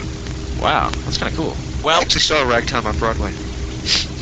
We're going to open up the phone lines. What's the phone number, Brendan? It is 965 1260, and that's 1260 and 480. Yeah, 480-965-1260 is the call-in number. Of course, it's just one line, so if we're busy, keep trying, and keep trying some more. We'll try to get you on. If not, hit the website. And James, what is that beautiful, wonderful website? It's www.wrestlingepicenter.com. Right now, the chat room is open. We got our boy Patrick from the Weekend Warriors monitoring the chat room for us. Thank you so much, Patrick. He's laying down the ultimate power, which is the moderator. And from what I understand, last week when I issued the open challenge for people to go nuts, somebody accepted. You came out in the ring and said, I want you to go nuts right now. Yes, I said if they want to go nuts, tonight's the night. And Patrick caught them and banned them. Very good job, Patrick. I appreciate it. Wow. Very powerful thing. Right now, TNA Destination X for this Sunday. Absolutely. As we talked about with Christopher Daniels, what you heard was clips from the teleconference that took place yesterday morning. Unfortunately, I wasn't able to ask him much about it because everybody already asked him 10,000 questions. This guy's a very popular fellow. That said, I do want to discuss, first of all, the Ultimate X match. I guess it's about the 85th Ultimate X match. And it's Christopher Daniels against AJ Styles against Samoa Joe for the X Division title. Actually, I'm kind of looking forward to this match, actually. I have a lot of respect for Samoa Joe. I do, yeah. Apart from that, and as well as AJ Styles. But, it is kind of a tired gimmick to keep on running it over and over again. But, if it works good and the match doesn't suck, I've got no problem with it. I got to tell you guys, I really liked Impact this week, but I'll get to that in just a second. I think this match could be good. And I think that the real draw to this match is seeing a 280-pound guy in a match that's typically contested between a bunch of guys around the 200-pound mark. You got Samoa Joe, who's legitimately 280 pounds. It's a big guy. Wrestling two guys that are maybe 200 to 220 at the most. It's going to be very interesting to see how they work around his size, how they're able to do high spots with a guy that's not typically airborne. Well, if you think it's going to be kind of like the WrestleMania match where you have Rey Mysterio and Angle, and Kurt Angle, and then you have the other big guy in there, I mean, it brings a lot of opportunities to really exploit the different styles in general. Absolutely. And that's what it really needs. Otherwise, it could just be a general high flyers match, if Samoa Joe wasn't in it. Absolutely, and that's what the Ultimate X has become. Now, the funny thing was we asked Chris Daniels about holding onto the belt. For those who didn't see, the first time that they had this happen, the belt kept falling off the scaffold, I guess you would call it, in the middle of the thing. It just kept falling off and off and off and off. So the second time that they did it with the belt, they put black electrical tape over the left of the belt. The problem was, though, the tape didn't want to break, and a guy, Chris Sabin, had to hang there for like 10 seconds tugging on it. It looked like he was doing chin-ups. That's a lot of tape. Ouch. We got a caller. Mike. Line 1 of 1. You there? Yes, sir. All right, Mike. How's it going tonight? How you doing, man? Doing good. Just, getting through school. Hopefully to become a wrestler someday. Oh, it's the end of school already? Well, less than 3 months. Almost less than 3 months. Close enough. I'm getting out of touch, man. Cabin fever. Cabin fever, spring break fever, more like it. Yeah. All right, let's... Next week for us, guys, and I'm not doing nothing, but you guys are. Let's ask you, Destination X this Sunday, Christian Cage is defending the NWA title against Monty Brown. Decided to just go straight to the main event on this one because of how important it is. We'll get back to I believe it's, what is it, an 8-man tag match? Yeah. We'll get back to that one in a minute. Let me ask you first, the world title, Christian Cage, Monty Brown. I heard about this rivalry, seen a little bit of it. Do you really buy it as good, and is it something that they can promote as the headline match? This is an interesting pull for them to not have Jarrett in the main match. Well, I think it is, because I've seen them take each other on before at Turning Point. I thought it was okay. I mean, it looks like a decent, rivalry against each other. They have like a little past matches with each other, and it's about time I finally saw an NWA World Heavyweight title match without Jeff Jarrett, and it's been like since September since that happened. Yeah, absolutely, and I'm very happy to see it myself. I gotta tell you, I'm not overly overwhelmed with the build-up to this match, but I will say this. I think that the match itself will be good, because Monty Brown is a very underrated worker with a lot of charisma, and Christian Cage is perhaps the underdog or the internet's favorite, and for good reason. The guy is phenomenal. I think that if they haven't delivered in the build-up to the match, they will deliver in the match itself. Monty Brown, he kind of reminds, he's like Edge in the WWE. They're slowly trying to build him up to become a World Heavyweight Champion, but unfortunately WWE screwed Edge on that one. Well, they missed the boat with Monty about a year ago. Yeah. When they turned him heel for no reason and everybody was confused. But I still think that there's a lot of life left on that Alpha Male character. Yeah. That said, up next is the 8-man tag event. Speaking of your favorite wrestler, Jeff Jarrett. Okay, we got Jeff Jarrett, America's Most Wanted, and Abyss against the Dudley Boys, or Team 3D. Bad. Copyright infringement. Copyright infringement. Copyright. Rhino with an I, not a Y. Rhino with an I, speaking of copyright. The proper spelling of Rhino. And Ron the Truth Killings. By the way, his song sucks! Ron the Truth Killings? That was a random rant. No! Maven's song sucks. The Truth song sucks. No, you suck! They did a music video this week on Impact, and basically this was a song. What's up? People over there, what's up? You know what? Horrible! I'm not into rap, so I'm going to tell you right now, I think that's actually right now the best theme song music. Well, that says a lot about the TNA theme song music right now. Well, I mean, like, the only other theme song I ever liked out of it was the Bound for Glory pay-per-view music. Huh, I don't even remember it. If you, go to TNA, if you check out the rosters, they got, this, radio station that you can listen to their music. Oh my God, that's kind of cool, actually. It's a very good concept, but their music is terrible. That's why Joey Hart's walking around outside your venue. You got a trained musician, pull him in. I mean, have him help this kid out. I mean, I'm not going to rip on the kid because he's trying, but I just don't think TNA can match up musically with WWE. Well, if it makes you feel any better, Shannon Moore is actually using a theme song from Insane Clown Posse. I noticed that. ICP. Do they still try wrestling? Shannon Moore still wrestling? He'll be appearing at the TNA event up in Minnesota. No, Michigan, next month. I'm more concerned that Shannon Moore is still wrestling than I am that ICP is. Ooh. I respect Shannon Moore until I don't know what happened to him. He had an action figure. Everybody's got to have a big. Hey man, once you've had an action figure, your career's pretty much made. Ludwig Borga had an action figure. And I own it. It's from the Green Carded series, is it not? Green Carded series, 1, 2, 3 Kid, number 1. Yep, I have them all. He has them all. And we're now less of men for knowing this. Yes. Let me ask you, though, back to the match itself. We got about 30 seconds before we got to go to break. Okay. Let me ask you both, everybody, all three of you, it's a big quartet family. Why an 8-man tag? And given the fact that this card is on Sunday, we've got roughly 4 matches right now. How long is this match gonna go? It's unusual for TNA, who usually loads their cards with 9 or 10 matches, to go, say, WWE style of 5 or 6.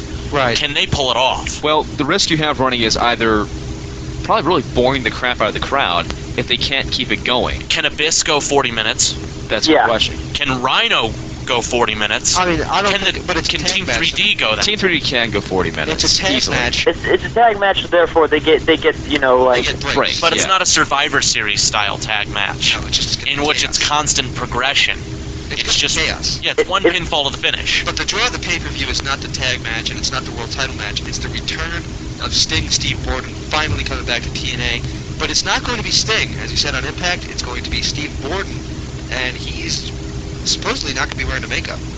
Why? Why come back then? I've seen it before. Yeah, we've all seen it before. I've seen it before. What have you seen it before? Books, magazines. Yeah. I mean, I'm not saying that's the draw of it. It's because he's coming back as the man, Steve Borden, who was stalked by Jeff Jarrett and his cronies. And supposedly he's coming back to get revenge on Jarrett. I am If I predict one, I'll predict this match right now. Okay, Jeff Jarrett, as usual, is probably gonna, look like he's about to win, but then Sting comes in and beats the crap out of him, and someone gets an upset pin. But I will tell you this: I won't be actually won. You wouldn't be surprised if what? If Jeff Jarrett actually won. It's possible. It's a distinct possibility. Halloween Havoc 2000. They know how to treat. They know how to treat wrestlers like crap. They don't. Well, I'm telling you right now, they know how to treat wrestlers like crap. Oh yeah. That said, they don't make them kiss their ass though. Yeah. In a male thong bikini. But however, on that note, Mike, we gotta let you go. Yes. Thanks for calling. Good luck with the career, man. We hope to see you in the ring one day. Thank you. See you next. All right. Well, we'll be right back with more from the Wrestling Epicenter here on the Blaze, 1260 AM. Actually, up next, just so you know, programming change. Quick alert. Up next, it will be Rodney Mack. This is Christopher Daniels, and the gospel according to the fallen angel says that you are listening to the interactive interview. Welcome back to the Blaze, 1260 AM here in Tempe, Arizona, as we are now being joined by Rodney Mack. Rodney, how you doing? What's going on, man? It's an honor and a pleasure to be here with you guys. It's an honor and pleasure to have you on the show. I appreciate you, man. Well, let me tell you, I was watching the Extremely Hardcore, or whatever they called it. They were going to call it Extremely Hardcore, and now they called it Wrestling Underground pay-per-view. And Scott Hudson made a remark that you lost everything in Hurricane Katrina. Is there any truth in that? There's some truth to that. I did lose some stuff, but we were fortunate that we didn't lose as much as, a lot of other people. We all came out safe physically. Absolutely. Family members were okay. We had a little damage, material damage, but other than that, man, we were grateful that, we missed the storm. Absolutely. Well, once again, we are grateful as well. What did you think of the Wrestling Underground pay-per-view itself? I thought it was okay. I really did, and I don't mean okay by putting it down. I thought it was all right. But, it was the first one, and there was a little bit of, mishap between the guys, Right. As far as for the business part.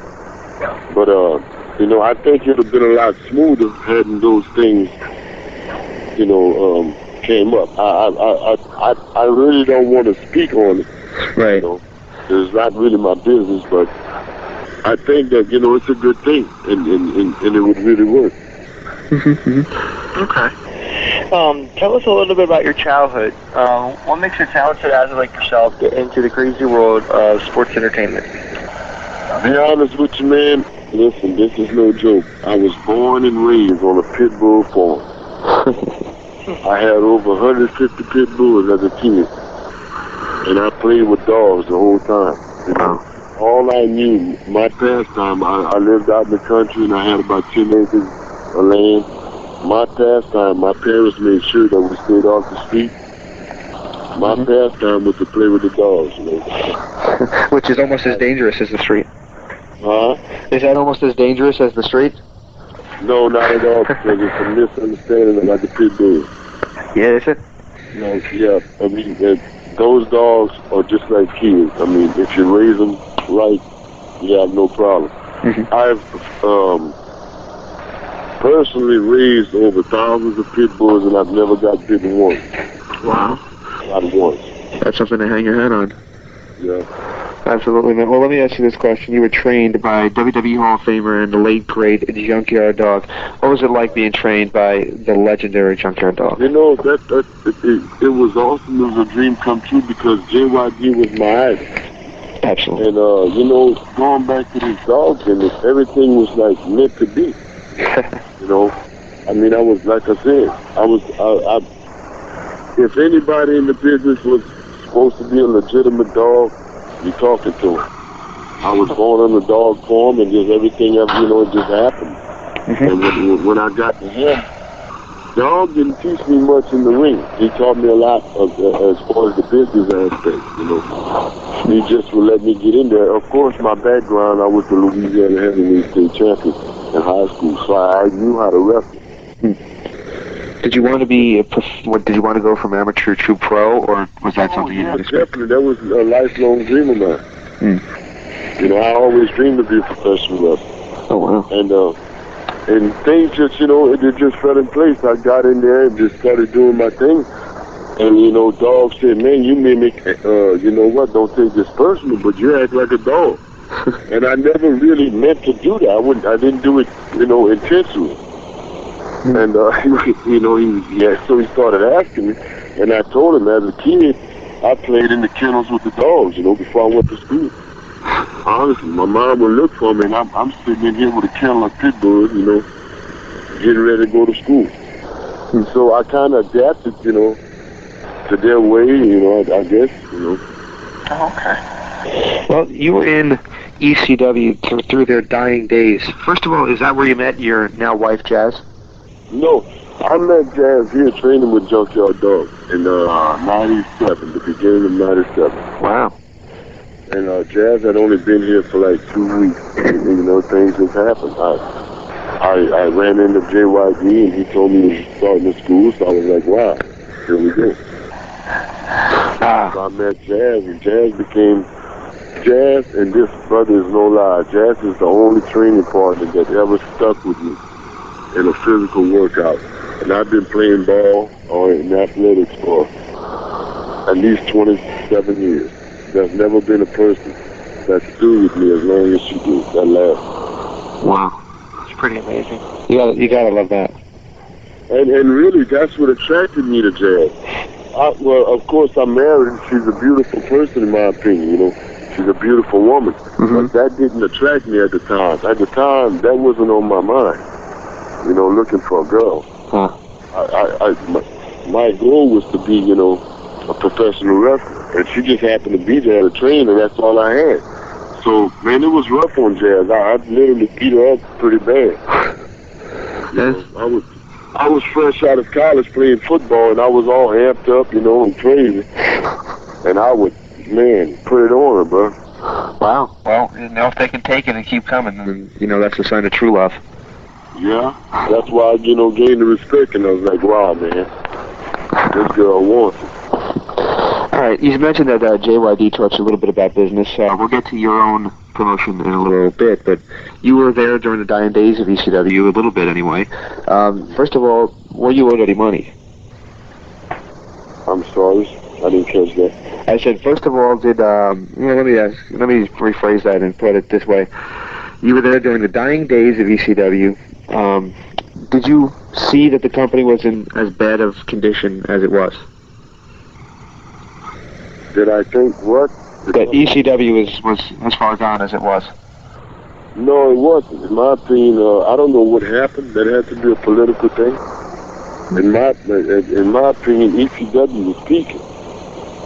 You know, everywhere we went, arenas were sold out.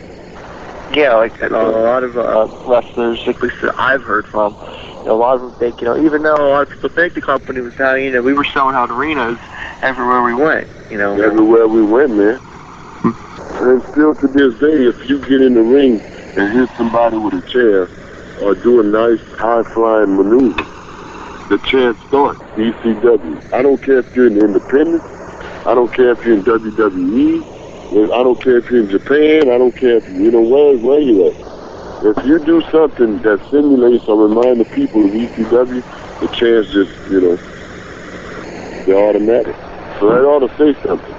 Yeah, and it does, and I think Francine made the comment on our show that when you go to an independent show, fans still chant ECW, but nobody ever chants WWE. Hey, see what I'm saying? Yep. And I haven't talked to Franny. You know, that's exactly where I'm going with that, man. Let me ask you this: when you were in ECW, is that did Jazz like get you like your tryout there, or did you just you know? No. I'm gonna tell you, Rod Price got us both a tryout there, and I want to say something about Rod Price. Rod Price is, in my opinion, he's God to wrestling. He's an unsung hero. He's one of the most underrated guys that ever laced a pair of boots. This man is psychologically, his philosophy of wrestling, I mean, just everything, man, is perfect. You know, and he's just a guy that never really got a shot. But I owe everything, all my success in this business to Rod Price, Jazz and I both. I mean, he taught us a lot, bro. Does he run NW Florida? Isn't he the promoter that runs NW Florida out in Florida? I sort of remember he was the booker down there. I have no idea. He may have for a while, because if that's recently, it may be true, because he was living in Slidell, and you know, hurricane and stuff. So I heard he moved up to Florida for a minute. And I guess, you know, maybe that's true in the rumor, but I don't know for sure. Okay. But Rod Price is a mastermind in this business. Oh, I saw Rod Price back many years ago, back in the late 80s, and there was a few people in that territory. It was a couple territories, as a matter of fact, that actually got on ESPN, and I always thought that he stood out. And always, everywhere he went, like a sore thumb. In WWE, too. Yeah, he did. Yeah. I mean, he has the look, he has the ability, he has the smart, he's got it all, man. Well, you made your WWE debut over 3 years ago. Why don't you give it, well, just about 3 years ago. Why don't you give us a little bit of an insight on how you ended up finally making it to, I guess, what many people would call the big time? Man, it's a long, long story, man. I don't think we got enough minutes on our phones. my career was a long, you know, I had to take the long road around. As far as, you know, starting back with ECW, I trained and worked for ECW a year and a half before I got a dark match. And yeah, that's unheard of, because most guys just walk in and, you know, put the boots on and got a dark match. I don't know what it is, man. A lot of people, I feel a lot of the boys had egos towards me because they felt I was a threat. You know, so I always been kind of like blackballed, or, you know, always had that wall up against me. The deal with WWE, through the independents, I've been, you know, working, getting my name out, and I personally would send tapes to them. You know, and just keep in touch with them. And that way, you know, I let them know how I'm doing, this and that, keep calling them. And then I asked them, anytime they were around the area that I was near, could I come out there and work, you know? And then they watched the tape, say they liked it, and gave me a shot. But it took me about 6, 8, maybe 10 shots for them to even raise an eyebrow. You know, so I had to pay my dues, man. And then finally, you know, Jazz got signed before I did to ECW, I mean to OVW. So I just said, you know what? She's over there. I'm gonna move up there, and I'm gonna earn my spot. So I went there, worked for Jim Cornette for a while. You know, of course I wasn't on payroll, but I paid my dues and showed him what I had. And finally, Jim is another guy who, hats off to him, was great to me. Gave me a lot of opportunities. He stood up for me. He believed in me, and he spoke up for me. Got me a developmental deal, and you know, the rest is history. They gave me an opportunity, and you know, I took advantage of it. Well, and I'm sorry to cut you off. As far as for, you know, that feeling, man, after working so hard, see, as a kid, I always dreamed of working, you know, for the WWF. When I finally made it there, man, and it came through those curtains, I mean, bro, I can't explain that feeling. It's the feeling that, you know, you have to experience. I gotta believe it. I know there was over 40,000 people there in the building, but bro, to me there was 20. I mean, I couldn't see it. Wow. Tremendous. Absolutely. I can't imagine what the rush might be. Let me ask you this. Now that you've been out of there for a little while, do you still have the urge to make it back? The WWE? Yeah. Well, yes, and, you know, of course. I mean, because let me tell you another thing about the McMahon. when they released us, everything was on good terms. As far as I know, everybody in the locker room loved us. The agents loved us. We had a great relationship. Art Anderson was my mentor. Fitz Finley was my mentor. Michael Hayes. You know, I mean, those guys took us under their wing. Chris Benoit. I can name the whole roster. Stone Cold, Triple H. You know, they were all great to me and Jazz because they saw that we were real and we were hungry. Now, as you know, and after, you know, when we got the release, it was all, you know, it was business, and I understood that, you know. So the doors are still open. I speak to John occasionally, just keep in touch, say hi, you know, talk to the boys, and you know, they still talk to us and associate with us. Actually, your theme song is still heard on WWE programming with Teddy Long, who Teddy Long managed you for quite a long time. How'd you enjoy working with Teddy? Teddy, man, I love Teddy, man. Teddy took care of me and Jazz like we were his own kids. First day we got there, I had nothing to worry about. He took 90% of my stress off. I mean, he just grabbed me by the hand and just took care of me. The do's, the don'ts, you know, from booking my hotels for me. You know, I mean, I love him, man. I'll do anything in the world for him. I had a chance to actually sit down on the WWE tour bus once upon a time with Ron Simmons, and he was telling me pretty much the same thing about his experiences with Teddy Long. Hey, Ron Simmons is another guy I have so much respect for. I words can't explain. I love him. Met him a couple of times. He was great to me. He's another guy that took me under his wing. And, you know, it really did a lot for me. Another guy that I have for you was John Cena. First of all, what was it like, you know, starting out in WWE, working with him for the short month that you did work with him? And did you think that he would be as successful as he is today? Oh, you know what? Let me tell you something. John Cena and I, we go way back. John, man, we're real tight. And I tell you what, he has great success, and I'm not trying to be egomaniac, you know, by saying this, please, by any means. He's done with, you know, I mean, he's on top of the world. I think if I was with him, we'd be even, you know, higher on that level, on that pedestal. But I'm not gonna sit back here and say, by any means, I had anything to do with it. John is very talented. And he earned, you know, and paid his dues to get where he's at. He got my total respect, and he knows that. And we're friends, you know, we're real friends, real tight. But I really think if me and John were together, man, we could have really done some real good things. Not that he didn't, you know. Oh, yeah. Yeah, that's the thing. Like a couple of weeks ago, there was a rumor that they were possibly going to put somebody with John Cena.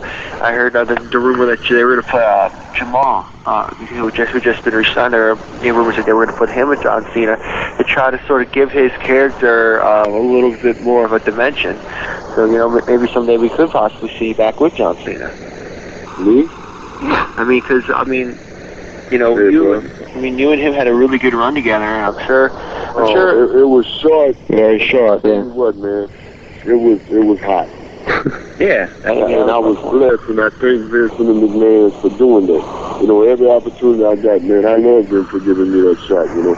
and brother, I hope they hear this. If there's any way, any time, you know, that I can contribute to the team, brother, all is just a phone call away.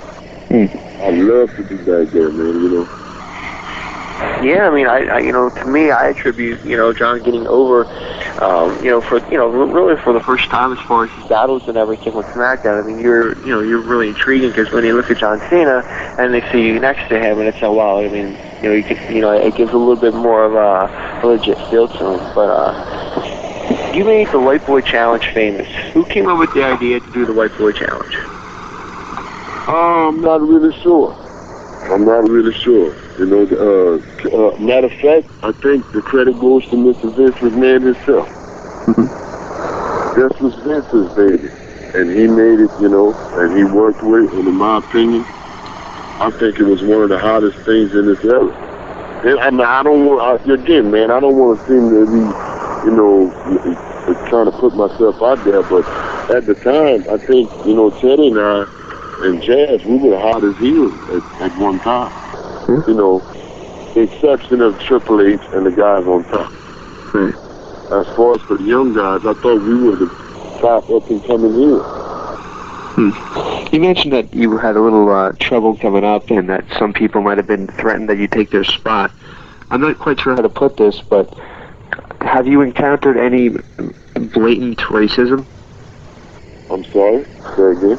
I said, have you encountered any blatant racism? Man, oh, hell yeah, man. Since the days of us starting here in Independence, since ECW, you know, to WWE. I mean, I was cool with a bunch of the guys, but I mean, it's there, you know. There's no use that we pretend it's not. It's everywhere, you know. And trust. That's okay. We'll cut it. Yeah, I'm glad. But you know, hey, being real, yeah, man, I felt it. You know, I don't want to name any names, but man, you know, when you've been around, you know, been around the world and participate especially in sports, and that's the, you know, all the egos, man, playing football and all, you know, I mean, that just comes with the territory. So when you walk through those doors, it's automatic.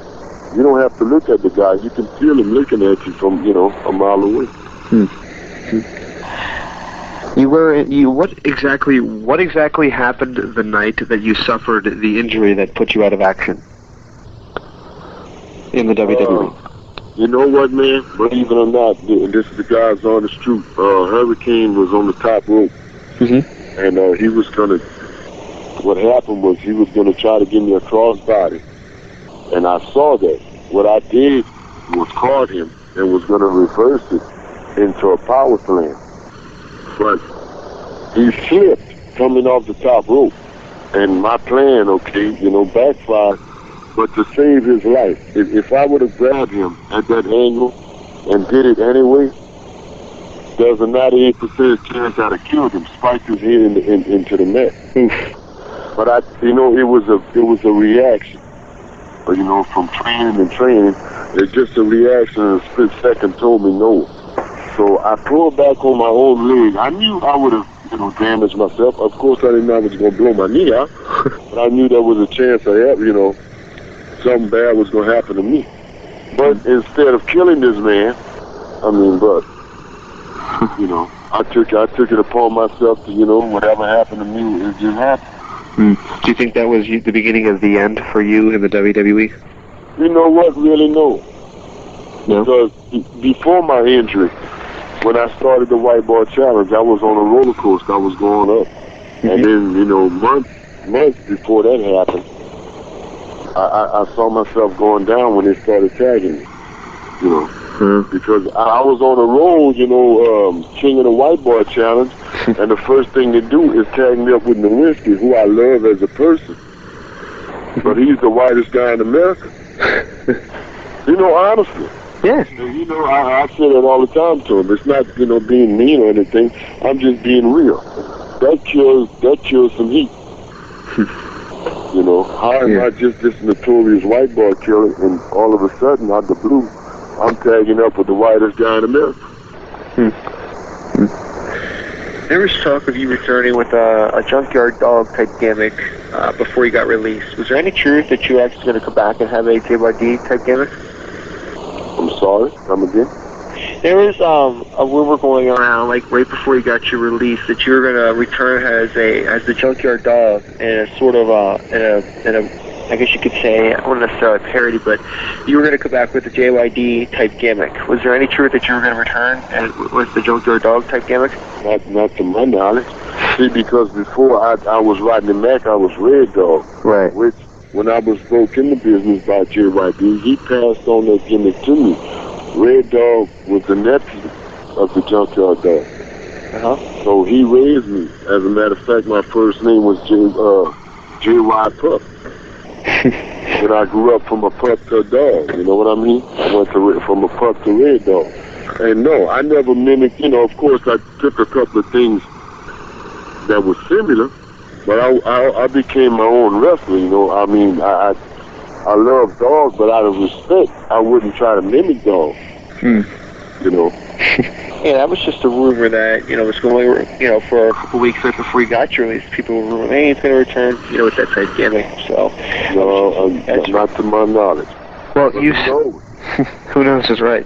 So, you realized that your roller coaster ride was coming down, but did you realize that they were going to release you the way that they did? No, not at all.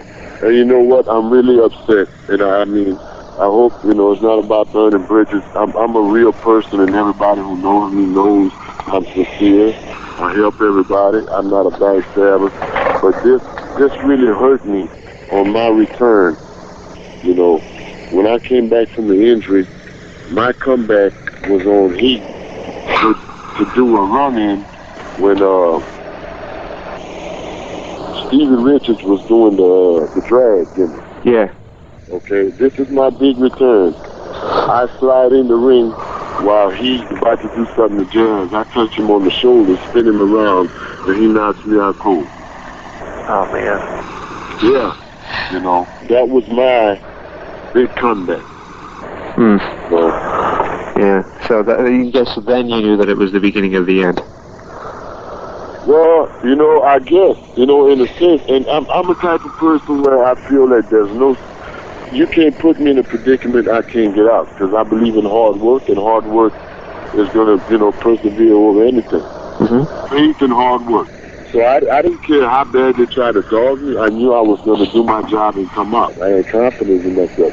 But I had no idea, because I was told on a daily basis that they loved me as a person, I had talent, and I had a job for life.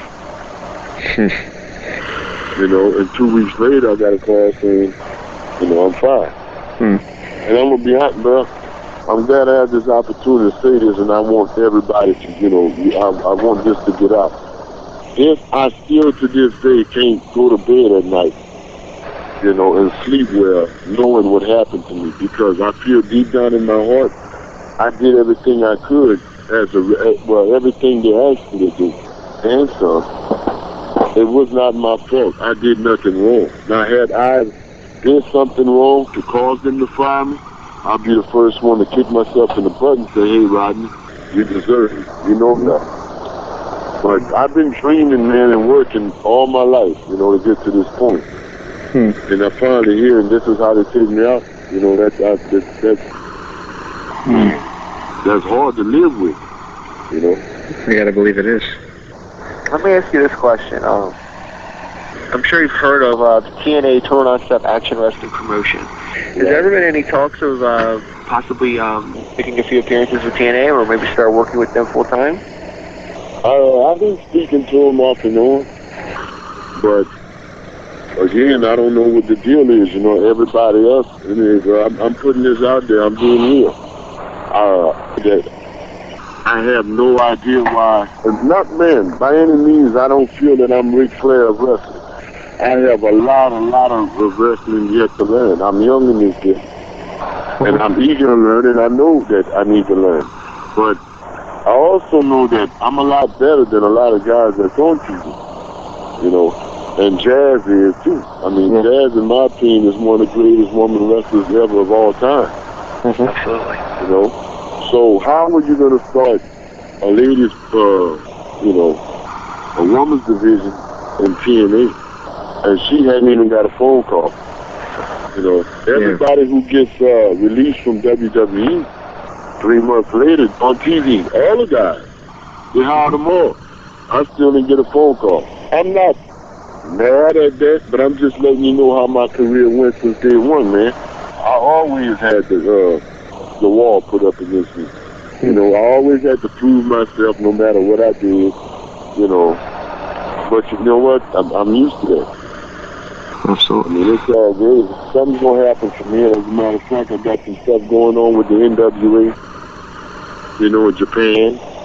And we're running our own shows here. Yeah. Got a lot of stuff going. Speaking of your own shows, you mentioned early in the interview that JYD taught you a lot about the business aspect of it, and now you have your own. You have Dirty South Championship Wrestling. Right. Tell me a little bit about what DCW is all about. DCW is old school, man. And when I say old school, we go back to the psychology and of wrestling. Mm-hmm. You know, our motto, we sell, we entertain by physically beating out each other's ass. You know, it's not going to be all those spots up and down, jump this, that. No, man. The people came to see us, you know, wrestle, and we going to give it to them. We go out there, I mean, balls to the wall, we beat each other up, old school style, you know. And, you know, we're not trying to compete with anybody. We just trying to go back to professional wrestling. I teach all my guys how to amateur wrestle first before I teach them professional wrestling. So if you get in the ring, not boasting, if you get in the ring with one of our students, you better know how to wrestle. Mm-hmm. We've had a couple people on the show who host or have their own training schools. Lance Storm, Stevie Ray down in Texas has one. I'm sure I'm missing a couple. The Maestro has one. But why should people that are out there that are interested in getting trained for wrestling go to your school instead of anybody else's? Number one, man, the people, people who know us know that we're real, we're sincere. The reason we're doing this is not for the money. We're doing this, I am doing this to give back to the business. I got a lot of love for the business, and if it wasn't for the old school guys to pave the way for us, we wouldn't be here today. And this is my way of giving back. And I want to do it as, you know, as old school as possible and as straight as possible. You know, when you talk about wrestling to me, that means you know how to wrestle. That doesn't mean jump, fly, kick, and all. You know, mid-side wrestling, which I was brought up on, was all about physical contact. You know, and that's my philosophy. That's my style. Absolutely. Where can people find out more information about where they can, how they can train with you? You can call us at area code 337-684-1134. That's the gym number. And another thing about it, man, is we care about each and every one of our, you know, each and every one of our students become family. Mm-hmm. You know, it's not about, you know, come here, you train, take a few bumps, I take your money, and you're off on, you know, you're off on your own. We teach them, what I try to do with my program is use wrestling to reach them and make them a better person, you know, make them better people. And usually that turns out as a better wrestler. Absolutely, man. Well, we got a couple, one last thing we can ask you. That question is, it's great to me. Got a lot of respect for him, and I thank him for giving me the opportunity to work with him. Mark Henry. Great guy. Mark is one of the best people walking, and one of the softest people walking on the face of the earth. He'll give you the shirt off his back, man. Are you happy? Are you happy that he's getting that break that he is on SmackDown right now? Of course, and I wish I was right there to share the moment with him. Bull Buchanan. Bull is another guy. Took me on this ring, an old school guy, man, has helped me out. I have nothing bad to say. Some great matches against Bull. He's a good competitor, and he brings it out of you, know. He brings it out of you. Bubba Dudley? Bubba Dudley, I have no respect for Bubba Dudley. I really would like to meet Bubba in the alley one day. Whoa. I wish, you know, and I wish he would get this, you know, send it to him. I have his number. Send it to him, you know. He's via Rodney Mack. That I don't like him, and I wish I could meet him somewhere, and they could lock us in the building, and we do one of these last man standing matches. Right, with the TV camera right there, and the winner walks up. Do you mind if I? Respect for Bubba. What about? Do you mind if I ask you what prompted that? What happened? Yeah, because my Bubba Dudley is a player hater. Oh wow. Yeah, and it's not just with me. He's done it to many of them, but many of them didn't have the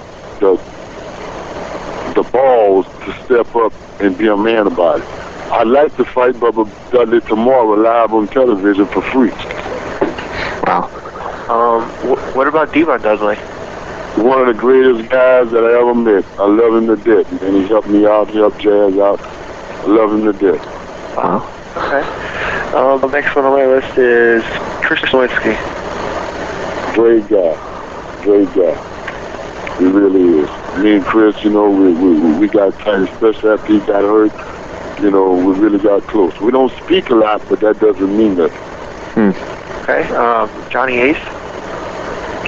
Johnny Ace, I can't say. A lot of people say bad things about him, but Johnny was really good to me and Jazz. He took care of us. Anything I needed, anything I wanted, it was right there. Never had to ask twice. He treated me professionally, like a gentleman. He was a great guy to me. Okay, you just spoke about Bubba Dudley and your issues with him. Another guy who has a lot of public issues with him is New Jack. Do you have any thoughts on New Jack? New Jack. New Jack is my boy, man. There are a lot of people don't like New Jack. You know why? Because New Jack's real. And he don't deal with a lot of losers or wannabes. New Jack is a real guy. Right? If I called New Jack right now and he was in Hollywood and told him I needed a ride, he'd get me a ride to meet him over there. And anything else I wanted. New Jack is like a brother to me. Absolutely. That's great. I don't know how much you actually dealt with these guys, but it was rumored that you were a big part of the Zabaldis, or at least, right before he said he died, you were going to be, basically coming into the Zabaldis and having a big run with them. What is your opinion on Tony DeVito? On who? Tony DeVito. He was one of the balls. Yeah. Tony was great, man. Hey, we were close. Tony and I were close. Angel and I were close. And there's two people in this business that I really don't like, and that I really wish I could, meet them in the alley. And the other one is, what was his name? Vic Grimes? Is it Vic Grimes? No. The other guy. I don't remember. Oh, man, God, how could I forget this dude? The people that I remember in the Zabaldis were Tony DeVito, Vic Grimes, Angel. And I think Vito. Big Vito, yeah. Actually, I got good news for you on that. It looks as though his attitude is going to get him fired from WWE. Good. You know what? I wish I was there when he was there, because I tell you what, this would have made national media. I would have bust his ass in the locker room. I would whip his ass for disrespecting me in ECW and treating me like I was nobody. And he didn't know then. I would have whipped his ass back then. Wow. I tell you what, you're actually not alone. An upcoming superstar, I don't know if you have a chance to see him, but Lashley, I don't know if you had a chance to see him on SmackDown yet. Who? Bobby Lashley.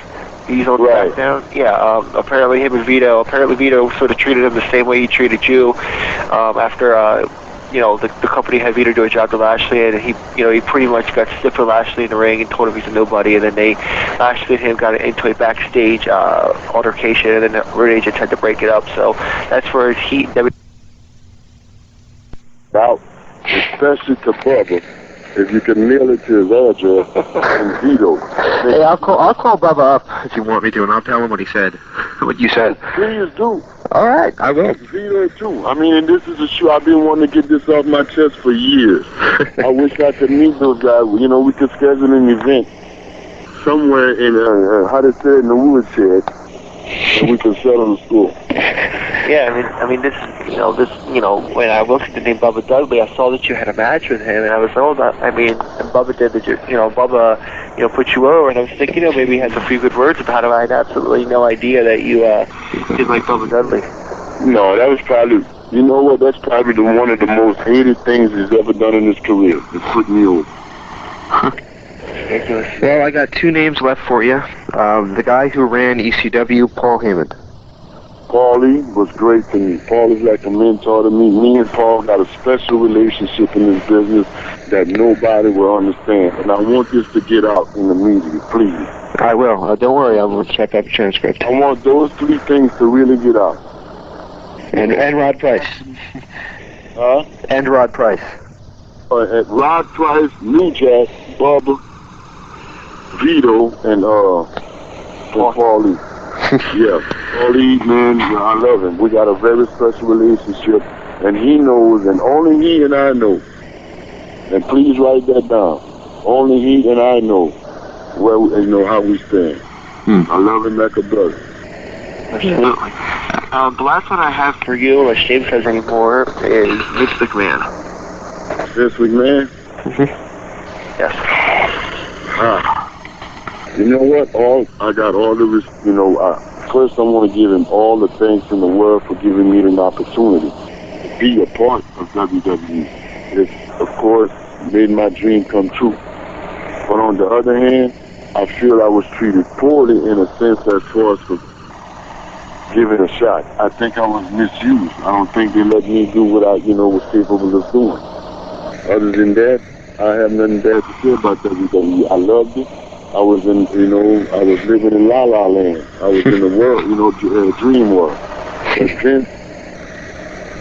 Vince at one time was the greatest hero in my life, and then at the same time when he did that to me, he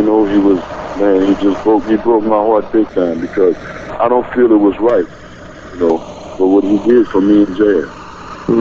Absolutely. I remember watching a WWE Raw, and I used to think to myself, this guy Rodney Mack, I don't know what it is about him, but I always used to say to my friends, like, you see Rodney Mack last time Raw? Something about that guy, I think he's going to be a superstar. And I know, you know what, I'm not bragging. People who really know me know that I'm humble and I'm sincere, but I know that I can be a top player, big league player, and I could carry the world belt and represent the business really well.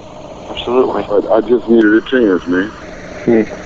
You remind me a lot of Booker T.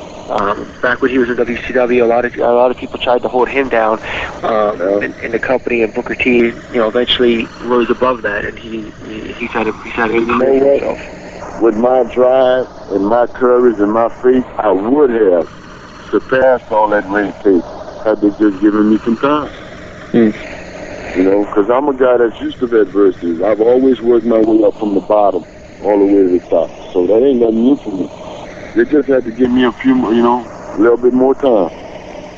Absolutely. Maybe the injury was a big factor in that your time was cut short there. And you know what? I think that's good, because there's how many guys in the business that's got hurt. Right. They came right back and got a title shot. Edge or Christian, one of these guys, had back surgery. 2 days later, when he came back, he was in a ladder match for the strap. Absolutely. Well, once again, we can't thank you enough for your time, and I invite everybody to check out your training school. I think that a little bit of old school style is definitely needed in wrestling, especially when I turn on some of these independent shows that I get sent tapes of, and a lot of them are little guys that are wearing baggy clothes to cover their unimpressive bodies, and they just do spots that they don't know what they're doing, We have one of the things. Without cutting you off, I'm sorry. Our gym doesn't just have a ring in it. I have weight. It's mandatory that you work out. It's mandatory you buy wrestling gear, professional wrestling gear, and it's mandatory you look like a professional wrestler when you come to a skirt. I'm guessing, unlike a lot of these guys on independents, the guys who are trained by you, I'm guessing that you teach them a little bit about ring psychology, so that way when they're in the ring, they don't look like they're lost. That's why I teach them wrestling. You don't just do a move because you can do it. Right. That's what we had Hulk Hogan on the show, and we also had JBL. JBL said almost the exact same thing verbatim, which surprised me. He said the trouble with a lot of the guys coming out of the schools today is that they learn the moves, but they don't learn wrestling. Right. You like that? You can teach them up in a move, man. Right. It's good to know that there is actually a place out there that is still teaching ring psychology, and maybe some people listening to this could say, well, I know how to do a 450 splash, but if I don't know how to, piece that together in a match, well, maybe we need to go back to school. Maybe this is a place where some of these quote-unquote spot monkeys can go to actually figure out what exactly they're doing in there. You know what, man? And I say that we run our stuff old school, but I don't like really calling it old school. I like calling it the right way. Right. How did the business evolve or get to where it's at today? I agree. It wasn't for those guys who started it. They did, they had a format. That's what brought it here. Right. And somewhere along the lines, they got off the format. Exactly. All right, well, once again, we just can't thank you enough for your time. We really do appreciate it. All right, man. Thank you guys for letting me be a part of it. Okay. Matt, did you want to talk to him for a second? Yeah, Rodney, I was wondering, Well, first of all, if we could get a liner possibly, basically you would just say, hey, this is Rodney Mack, if you're listening to 3 Count Wrestling, or, I was wondering if you could do something for me for that, for my show. Yeah. What is it? What's the name of you? 3 Count Wrestling. 3 Count? Wrestling. Wrestling, okay. And what do you want me to say? Hey, this is Rodney Mack, you're listening to 3 Count Wrestling? Yeah. Okay, do you want me to count you down, or just want to go whenever? 5, 4, 3, 2. Hey, this is Rodney Mack, and you're listening to 3 Count Wrestling. Okay, this is Rocky Johnson, and you are in the Epicenter Wrestling Center. Tony, I love metal, but sometimes the Cookie Monster growl kind of goes. And then just sounds like, Cookie, yeah, sure, why not? Oh, wait, that's a metal song, my bad. Okay, on to Raw results. Ric Flair defeating Shelton Benjamin. Of course, by disqualification, so Mr. Benjamin holds on to the title. Good for him, I guess. Shelton holds on to the belt. Quick rant. Go ahead. 1, 2, 3, go. Okay, Ric Flair, you guys always want to say, oh, he puts over the young guys. Oh, yeah, great. He made him tap out, but didn't even get the belt. That's great. Ric Flair, you want to get another title reign? If you do, I might stop watching. Hold on. Go ahead. Point of order. Point of order. I was going to rant about this earlier tonight, but we changed it up.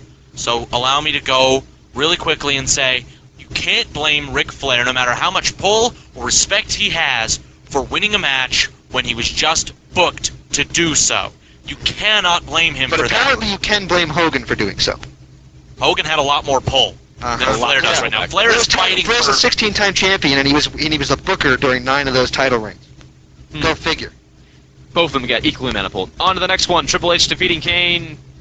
Whatever you saw was coming, because pretty much every match Triple H will come out to before WrestleMania, he's going to win.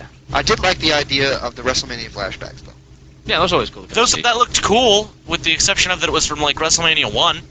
Yeah, the images actually look pretty cool, that they were, flashbacks to WrestleMania 1. We have a caller. Very familiar. Chris, you with us? Chris. Yes, I am. How you guys doing? Not too bad. Good. How are you doing? A little cold over here, but I'll try to get to it. For once in Arizona, it is kind of cold, but just for sweater weather, not for boots. I kind of like it, man. I kind of like it. We're doing good. We're doing good. Yes, we are. Doing good. Up next on the card, as James wrote right here, that ridiculously bad Candice Michelle, Victoria, Tori Wilson segment. Chris, it's all on you. It's all on you, buddy. I'm giving you this one. Remember, we are live. Keep it clean. Keep it clean. Okay, well... On a good, clean match. Unfortunately for me, I guess, my cable has been out. It won't be until Friday, so I missed seeing it live, but I have seen some clips of it, and not as good as some of their other reveals. Okay, let me take this one. Watching this, you can see that Candice Michelle has some natural showmanship to her. However, when she tries to read lines that somebody wrote for her, when it's not in the speaking pattern or way that she'd usually talk, it sounds horrible. And as for Tori Wilson has never, ever done anything right in this business, and I absolutely detest the woman, and I want her out. I hate her. She's not even that attractive anymore. She looks like a crack. Beep. Damn. Can't say it. He stopped. Very good, though. Yes. Now, let me... that's about right, guys, yeah. Wow. Let me shed my opinion on that one. Okay. For you. And then, Chris, I want you to get in on this, too. Okay. I had 5 people in my room watching this. And every single one of them, to a person, just looked at the cover of the Playboy and said, wow, that Playboy cover is really doctored. They said 2 things. 1, the Playboy cover, look at how much doctoring they went into that photo to make her look good. Photoshopped. And 2, wow, Keanu Reeves is in that Playboy. How about that? We just noticed Keanu Reeves' name because that's how totally... we didn't even care that it was that. I mean, can you provide motivation or what? I gotta be honest honest with you, and I've talked about this a lot the past couple of weeks in talking to a lot of female wrestlers. I don't think Candice Michelle is all that attractive. I think she's hot, don't get me wrong, but I don't think she's a 10. I don't think she's got the Sable effect going. I don't think that there's that much of a demand. Plus, the girl's done porn. We've already seen it. It was awesome. We have? Yeah, I have. I have. 3 out of 4 of us have, and we all agree it was pretty cool. I'm going to say that. Actually, it was pretty. It was soft porn. It was pretty. Hey, it's very, very soft, and you saw nothing. Stop it. There was no spoons involved. No spooning involved. Oh, that's back to the old China segment. Yeah. Next on the card, the worst match. I started watching Raw at this segment. I wanted to punch myself in the face. Luckily, someone else did it for me around that time. Long story, I'm not going to tell it here. But Shane McMahon defeating Shawn Michaels because Shawn Michaels apparently was drugged, and he managed to knock him out because Shane apparently he's a trained boxer, I guess. Well, it's a trained boxer, but it's also the fact that he got drugged, which is really good for those women's liberation people out there that are giving lectures about date rape drugs. It is, but Great. see, but my thing is, you take that classic like heel versus face match where the face is kind of like handicapped, and the face will fight back eventually. Right. Shawn Michaels just took the beating like he was like, I'm not going to say the whole Deborah comment, but he just took the beating like a little woman, basically. Chris, let me ask you something. Yeah, that makes perfect sense. I missed it, but I saw clips of Stephanie, and yeah, she looks very pregnant. She looks very pregnant. Yes, she does. We were joking about it, the fact that there's a little Triple H growing in there. That's really disturbing in a way. It might be 2 pounds of nose, but I hope it's just a girl, actually. The best thing for most of these wrestling purists is that it's a girl. That way 20 years down the road, when we're old guys, we don't have to watch this cycle begin again. But in 20 years, I'll be close to 50, so thank you. Well, if it makes you feel any better, I won't. Yeah, I won't either. and I'm right with you, pal. Let me give you a bit of an analogy on this one. Okay. This is the stupid thing of the week, and yes, I know I'm probably going to be blamed for saying something this stupid. Okay. But we made a joke out of it when we were watching it. And that was, as he started drinking his water when she gave him, like, Rufinol, a roofie, a date rape drug is what it looked like, of course. I just sat there and said to everybody, why doesn't the cameraman say something about this? Yeah. No, Sean! Sean, don't drink the water! Oh, God! That's like the whole movie thing. Sean! Well, it's like the whole concept of back... You got these camera angles, and I will give Flair credit for one thing. The first ever backstage promo was a Four Horsemen promo, and the way that they played off that the camera was with them was that they kidnapped the cameraman and told him if he knew it was good for him, shut up and just film it. At least it made sense that the camera was there. These guys act like they're oblivious to the fact that there's a camera on them. 3 letters. There was one time when The Rock was coming back from a movie, and he actually played to the camera, which confused. He was doing a promo with Kurt Angle. And, I thought that was pretty funny, and the crowd popped, but then there's Angle going, Rock, who are you talking to? Well, it was Angle. He's kind of probably was most likely new at the time. I mean, kind of getting his No. What was this? Supposed to be a joke that he didn't know he was being filmed. Oh, that was right. the concept around it? Right, That was just kind of like Angle being a noob and not knowing where the camera was. Three letters that would solve all their problems. And they could bring it back right now because they never did anything with it when they first had it. GTV? GTV? Yes! Bring back GTV. If you're going to do stupid over-the-top things like this that make no sense. Favorite mode in GTV? Val Venus, Big Show, in the bathroom. Val Venus looks over while they're going to the bathroom. He says, and they call you the Big Show. Dun-dun-dun, shh. I couldn't stop laughing for like 2 minutes when I saw that. Wow. All right, Chris? All right, I'll see you guys later. He knew it. He knew it was coming. You were the man, Chris. We love you, Chris. Well, let me just do a quick plug. Plug it. Go for it. I'm going to plug it at the end as well. Okay, well, in 2 weeks we got an interview with a Hart family member. Ooh, awesome. For 3CW, 3 Count Wrestling. Natty Neidhart, so get your questions in. Jimmy Anvil Neidhart's daughter. Mm-hmm. Ooh, getting involved in the wrestling business. All right, thank you, Chris, for joining us. All right. All right. Thanks, Chris. Have a good one. All right, bye. Keep it locked right here. We're going to plug him in just a second. Continue with the card. What was up next? Up next, Kenny defeating Eugene. Let me interrupt you real quick right before you get to it. You guys, you got 3 minutes. Here's your 3-minute warning. No, it's not 3-minute warning, but I'll bring it in later. Oh, my God. Oh, God. I hate you so much now. Enjoy. The next 3 minutes are going to be fun. Can you turn it down just a wee bit? Just a little bit, please. Oh, down. Down. Right, Gotcha. down. Opposite of up. Here, wait. Will this make you guys feel better? Would this be Silence makes me feel better. Silence everybody what? A little bit better, yeah. Makes me feel a lot better now. It's because it goes on with the signs of Kenny, Eugene. Eugene, very stupid. I didn't like this match. I love Eugene, though. I love Eugene, and Eugene's actually a good worker, but he didn't get a chance to show it in this match. And quite frankly, he's been very good jobber. The reason why he's a good great worker is because of this. One, he brings back that old style 1980s gimmicks that had a lot of class to it, had a lot of character to it, which is more to say than half the card on here who has no character. Shelton Benjamin, no charisma whatsoever. Eugene, not as athletic as Shelton Benjamin, but hell of a lot more entertaining to watch than he is. Right. And then, however, speaking of Kenny and the Spirit Squad, it turns out that Mickey James is actually engaged to the 19-year-old of the Spirit Squad. 19 years old, and he's dating Mickey James. I hate him. You know what, Matt? He's a hero. Not my hero. Round of applause for him. He's my hero, but I also want him dead, so. I'm proud of somebody. No, he is living the dream, okay? He's a wrestler, and he's engaged to a really, really hot woman. Which means that both of them will be fired within 6 months. Exactly. Who knows? They probably could go back to doing pornography again because that's what Mickey James used to do. Am I correct on that? That is correct. Awesome. WrestlingEpicenter.com. Not quite. Okay, next on the card, Lita defeating Maria. I didn't watch this match because, as you know, I hate women's wrestling. 2-minute warning. Didn't really care about the match. Go ahead. Go next one. Final match of the evening. John Cena defeating The Big Show. John Cena, please, can you... I wish John Cena one day had that charisma The Rock, or even half the charisma The Rock had, so he can carry a match inside the ring. Absolutely. Ben, do you have anything to say to this? Ben. You know what one of my friends brought up? Yeah. You know, I thought it was really interesting? John Cena, and this is a girl saying this. Wow. John Cena looks better with the hat on. He looks like an idiot without it. And I have to agree because his haircut? He's got the Marine haircut. The Marine. Jarhead. Of course, big movie. And then if you look at him, he's kind of like a Teenage Mutant Ninja Turtle in his shape. Which, in fact, they are making a new movie of that, just to let you know. But back on the rest. Maybe he'd have to... Who would you pick him? I'd pick him as being... Raphael. Raphael. I'd have to say Raphael. Yeah, he has a lot more attitude, and he's not exactly... Damn! He's not a scientist. He's not a scientist. Which I don't know. I don't care. And then, of course, the next Hall of Fame inductee, Sensational Sherry, was one of the big news pieces of to see Sherry the up week. In the Hall of Fame. I actually had an opportunity to speak with her once upon a time. I guess it was about a year and a half ago. Sweet woman. One of a kind, that's for sure. 1 minute, guys. Last thing, just want to bring it up before we plug the E-Joy Cafe, of course. But I got we'll to plug a bunch of stuff, so go ahead. All right, really quickly, just want to say this. Steve Austin will be inducting Bret Hart into the Hall of Fame. Wow. Gee, he's back again. Yep. That's And actually, on Saturday night's main event, Steve Austin will be having a drinking contest with JBL. Holy crap. I'm not kidding, that's the truth. Yep. I want to see that happen. Yes. All right, start your plug. Here comes the plugs, okay? WrestlingEpicenter.com. This weekend we have Andy Douglas from TNA Wrestling plugging TNA Destination X with me and Patrick Kelly.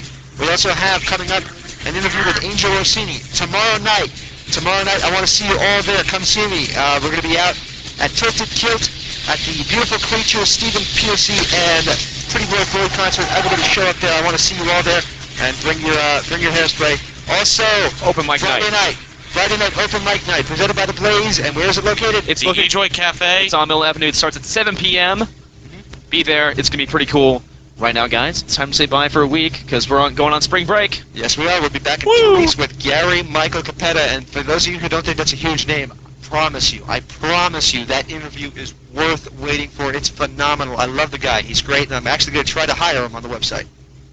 That's it, guys. That's it for this week. And once again, tomorrow night, Tilted Kilt. Bang Tango, the singer from Rat, Pretty Boy Floyd. I want to